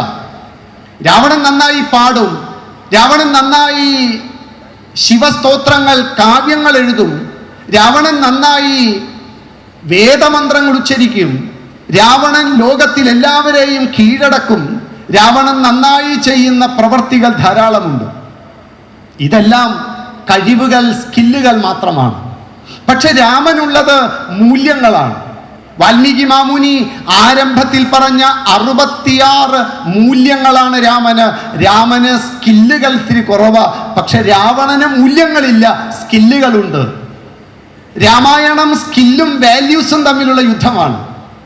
സ്കില്ലുകൾ ഒരു ദിവസം നിലംപൊത്തും, പക്ഷെ ഇപ്പോൾ കയ്യടി കിട്ടുമായിരിക്കാം. വേൾഡ് സെന്ററും പെന്റഗണും ഒക്കെ ലഷ്കർ-ഇ തോയ്ബ ഇടിച്ചു വീഴ്ത്തിയതുപോലെ ഒരു ഇടിച്ചലായിരിക്കും ഒരു ദിവസം സംഭവിക്കുക. നമ്മൾ നമ്മുടെ കുഞ്ഞുങ്ങളുടെ വാല്യൂ നോക്കുമോ, സ്കില്ലുകൾ നോക്കുമോ? നമ്മൾ നമ്മുടെ മക്കളുടെ നൃത്തം ഒരു സ്കില്ലാണ്, മൂല്യമാണോ? നമ്മുടെ കുഞ്ഞുങ്ങൾക്ക് മൂല്യമാണോ നാം കൊടുക്കുന്നത്? സമയനിഷ്ഠയുണ്ടോ അവർക്ക്? മിതവ്യയമുണ്ടോ അവർക്ക്? സത്യം വദ, ധർമ്മം ചര, സ്വാധ്യായാന്മാ പ്രമത എന്ന ആ വൈദിക ഋഷിയുടെ മൂല്യങ്ങളെ നമ്മുടെ കുഞ്ഞുങ്ങൾ സംരക്ഷിക്കുന്നുണ്ടോ? മുതിർന്നവരെ ബഹുമാനിക്കുന്നുണ്ടോ? നമ്മുടെ കുഞ്ഞുങ്ങൾക്ക് നാം ഇന്ന് ശ്രദ്ധിക്കുന്നത് സ്കില്ലുകളുടെ പുറകെയാണ് നമ്മൾ. ഈ സ്കില്ലുകൾ, മൂല്യങ്ങളുടെ അടിത്തറയില്ലെങ്കിൽ ഈ സ്കില്ലുകൾ ഒരു ദിവസം നിലംപൊത്തും. അന്ന് നാം വിഷമിക്കാതിരിക്കാൻ വാൽമീകി നമ്മളെ പഠിപ്പിക്കുന്നുണ്ട്, മൂല്യങ്ങളുടെ അടിത്തറയിൽ സ്കില്ലുകൾ കെട്ടിപ്പൊക്കണം. സ്കില്ലുകൾ വേണ്ടേ? സ്കില്ലുകൾ വേണം, പക്ഷെ കെട്ടിപ്പൊക്കുന്നതിന് മുൻപ് അടിത്തറ മൂല്യങ്ങളായിരിക്കണം.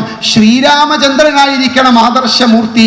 അതിൽ നിന്നുകൊണ്ട് ലോകത്തിലെ ഏത് അറിവുകളുടെയും ഏത് സുഖങ്ങളെയും എന്തൊക്കെ യന്ത്ര സാങ്കേതിക വിദ്യകളുടെ സഹായങ്ങളുണ്ടോ അതിനെയെല്ലാം സ്വീകരിക്കണം. പക്ഷേ മൂല്യം രാമനാണ്. ആ രാമനാണ് നമ്മുടെ ആദർശമൂർത്തി. ആ രാമനാണ് നമ്മുടെ മുമ്പിലുള്ള നമ്മുടെ വ്യക്തിത്വം. ആ രാമൻ നമ്മുടെ മുന്നിൽ കാണിച്ചു തന്നതും ഒരു ആദർശ രാഷ്ട്രമാണ്, ആദർശ വ്യക്തിത്വമാണ്. ആ രാഷ്ട്രം എങ്ങനെ നിർമ്മിക്കപ്പെടും? അത് നിർമ്മിക്കപ്പെടാൻ നല്ല ഒരു രംഗമുണ്ട് വാൽമീകി രാമായണത്തിൽ, അയോധ്യാകാന്ഡത്തിലെ 100-ാം സർഗം. നിങ്ങളുടെ കയ്യിൽ ഇപ്പം മൊബൈൽ ഉണ്ടെങ്കിൽ അതിൽ ഗൂഗിൾ എടുത്ത് സർഗം ഒന്ന് അടിച്ചു കൊടുക്കണം. ആ 100-ാം സർഗം എങ്ങനെയാണ് ഒരു രാജ്യം സ്ഥാപിക്കുന്നത്, എങ്ങനെയാണ് ഒരു ധർമ്മരാഷ്ട്രമുള്ളത് എന്ന് രാമൻ ഭരതനെ പഠിപ്പിക്കുന്ന ഭരണോപദേശമാണ്. കച്ചി സർഗം എന്നതിന് പേരുണ്ട്. തന്നെ കാണാൻ വരുന്ന തൻ്റെ അനുജനെ അയോധ്യയുടെ അധിപനായിട്ട് രാമൻ കാണുന്നത്. സിംഹാസനം ഒഴിഞ്ഞത് രാമൻ അറിയില്ല. അതുകൊണ്ട് തന്നെ തൻ്റെ അനിയനെ കണ്ട് കെട്ടിപ്പിടിച്ച് മടിയിൽ പിടിച്ചിരുത്തി രാമൻ. എന്നിട്ട് തൻ്റെ അനുജനോട് ചോദ്യങ്ങൾ ചോദിക്കുകയാണ്. അങ്ങനെയല്ലേ, ഇങ്ങനെയല്ലേ? അതാണ് കച്ചിത്. എന്താ അല്ലേ അല്ലേ എന്ന് ചോദിച്ചത്? രാജ്യഭരണം നടത്തുമ്പോൾ നീ എന്തൊക്കെ വേണം ശ്രദ്ധിക്കാൻ? ഒരു ധർമ്മരാജ്യം പടുത്തുയർത്താൻ വേണ്ടി ശ്രീരാമചന്ദ്രന്റെ കാര്യപദ്ധതിയുടെ ഒരു മാർഗരേഖയാണ് ഈ 100-ാം അധ്യായം, 100-ാം സർഗം. ഒന്ന് പഠിച്ചു വെക്കണം.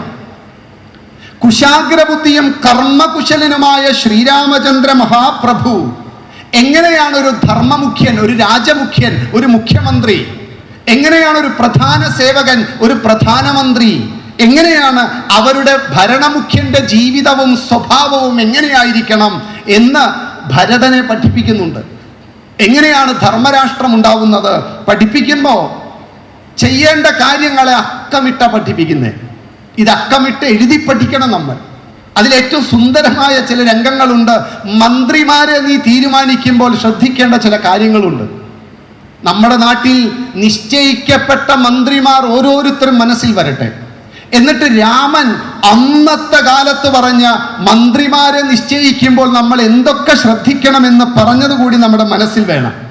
രാമൻ പറഞ്ഞു, ഒരു മന്ത്രിയെ തീരുമാനിക്കുമ്പോൾ, മന്ത്രിസഭ വികസിപ്പിക്കാൻ തീരുമാനിച്ച് മന്ത്രിമാരെ തീരുമാനിക്കുമ്പോൾ നീ ആദ്യം ചെയ്യേണ്ട ഒരു കാര്യം, നീ ഒരു കാര്യം സൂചിപ്പിച്ചാൽ അതിൻ്റെ ഉദ്ദിഷ്ട കാര്യം മനസ്സിലാക്കുന്നവരെ മാത്രമേ നീ മന്ത്രിയായി തീരുമാനിക്കാവൂ. മനസ്സിലാവണേ?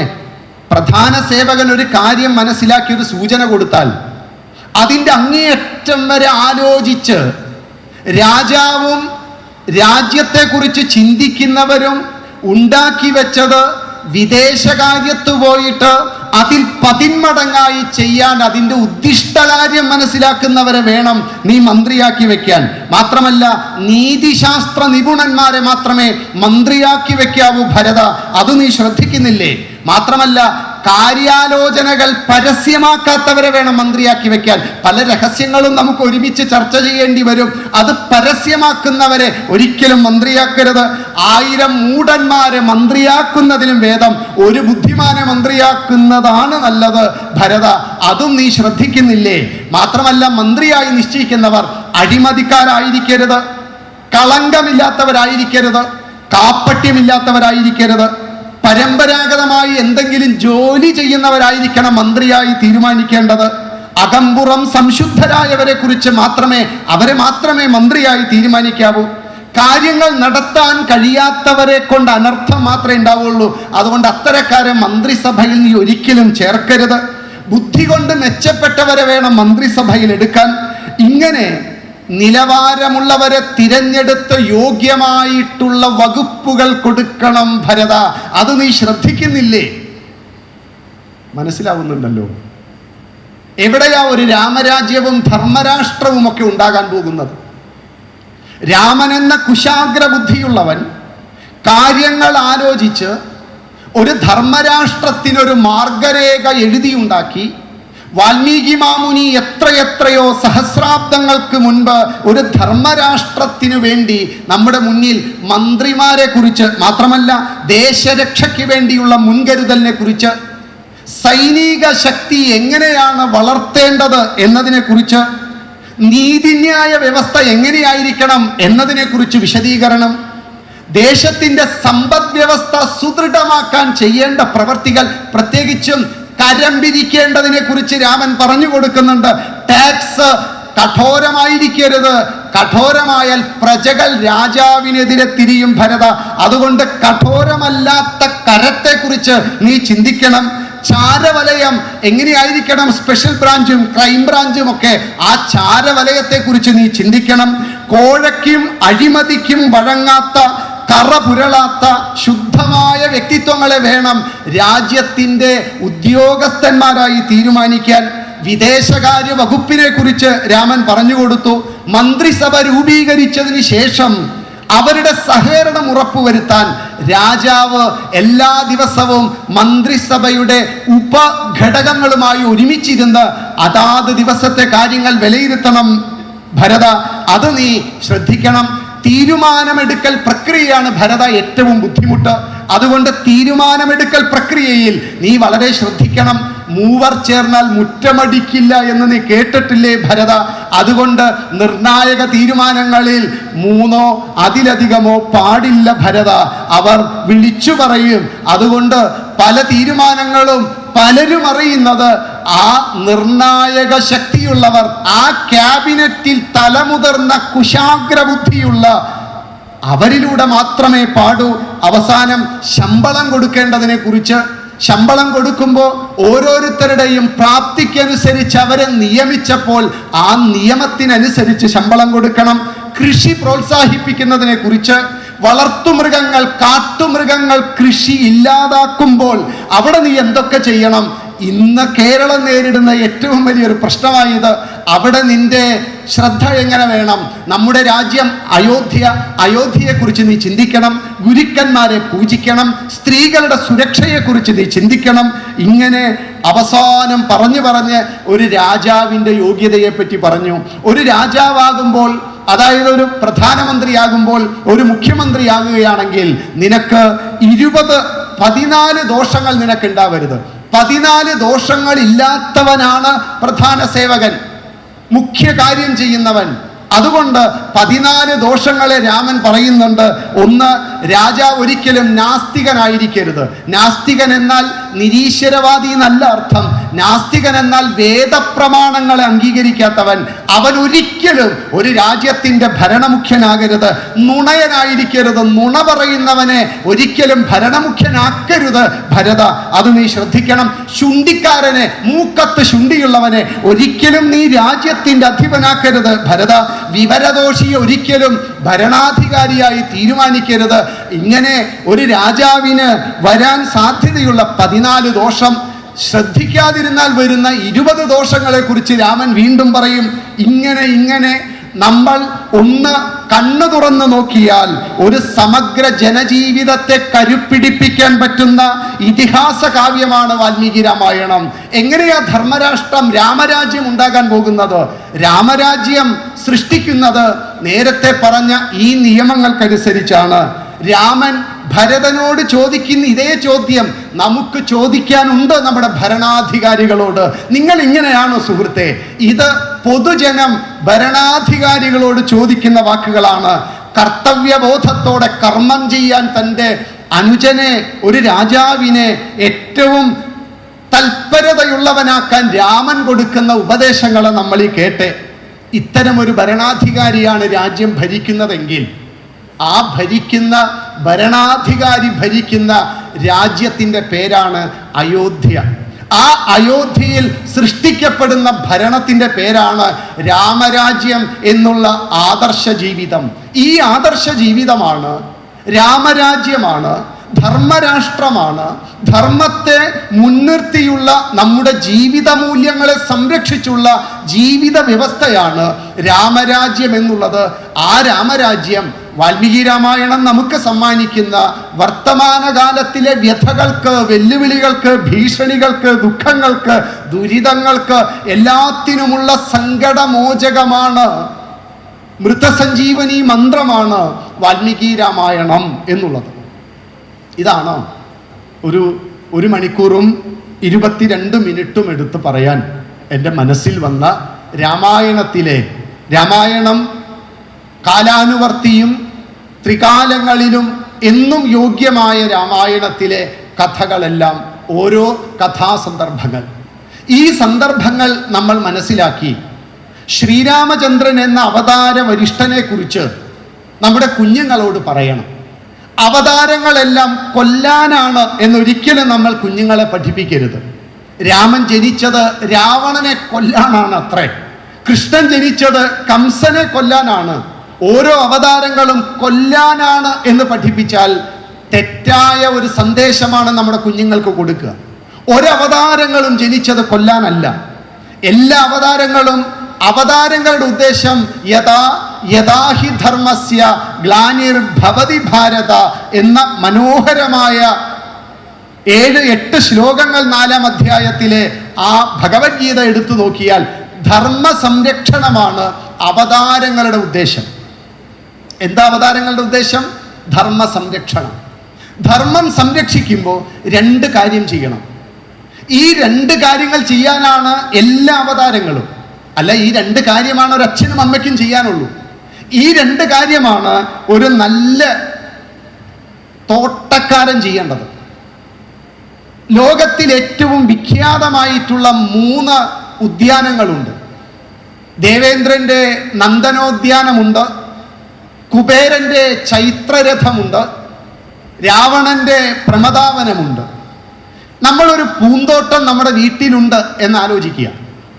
ഈ പൂന്തോട്ടം നോക്കുന്ന ഒരു തോട്ടക്കാരനാണ് നമ്മളെങ്കിൽ ഈ തോട്ടം നമ്മൾ എങ്ങനെയാ പരിപാലിക്കുന്നത്? ഇത് പരിപാലിക്കുന്നതിന് 2 കാര്യങ്ങളാണ് നാം ചെയ്യുക.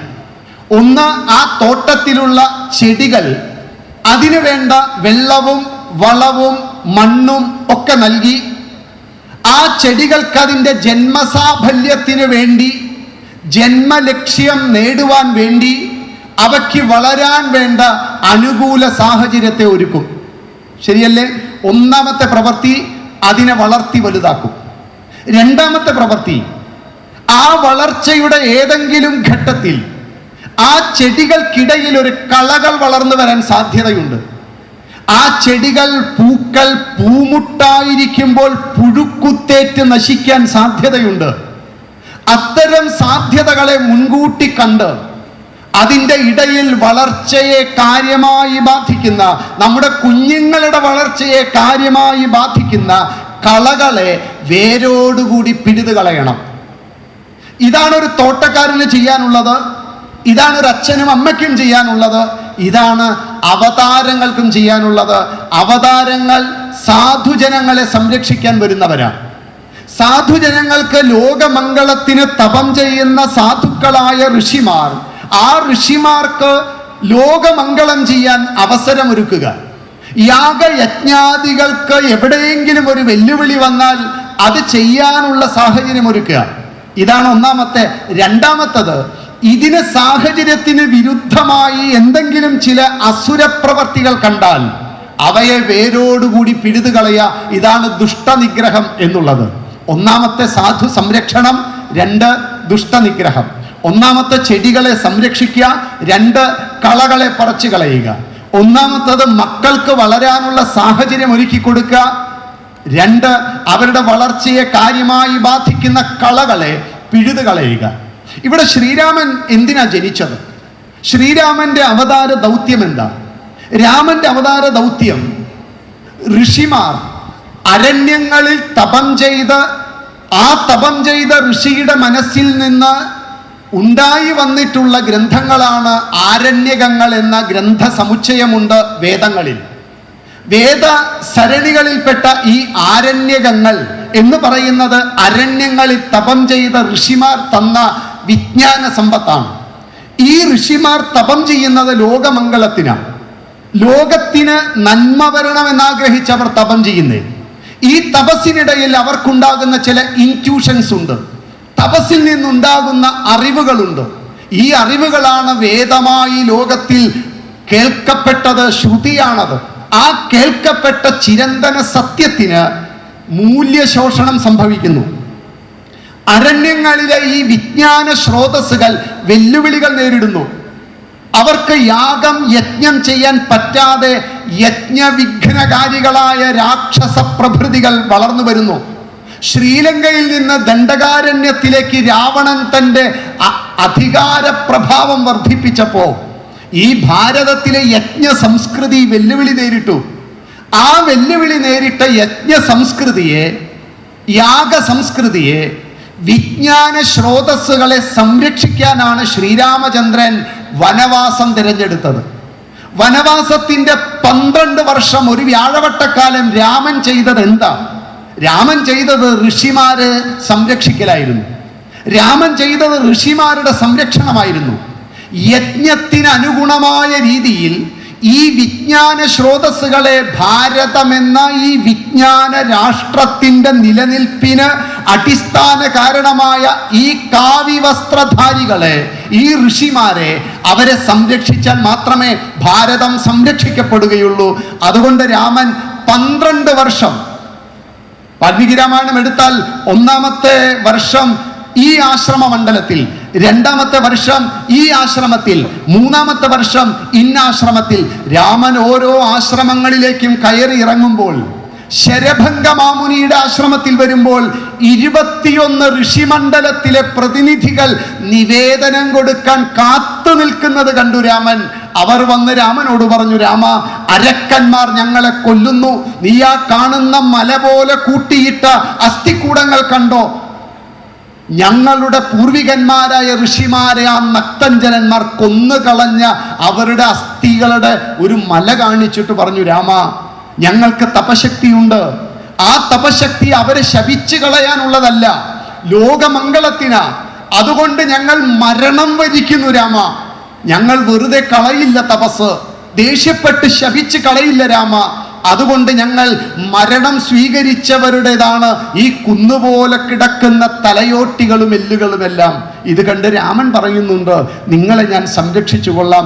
ഞാൻ വനവാസത്തിന് വന്നത് ഈ ആർഷ സംസ്കൃതിയെ സംരക്ഷിക്കാനാണ്.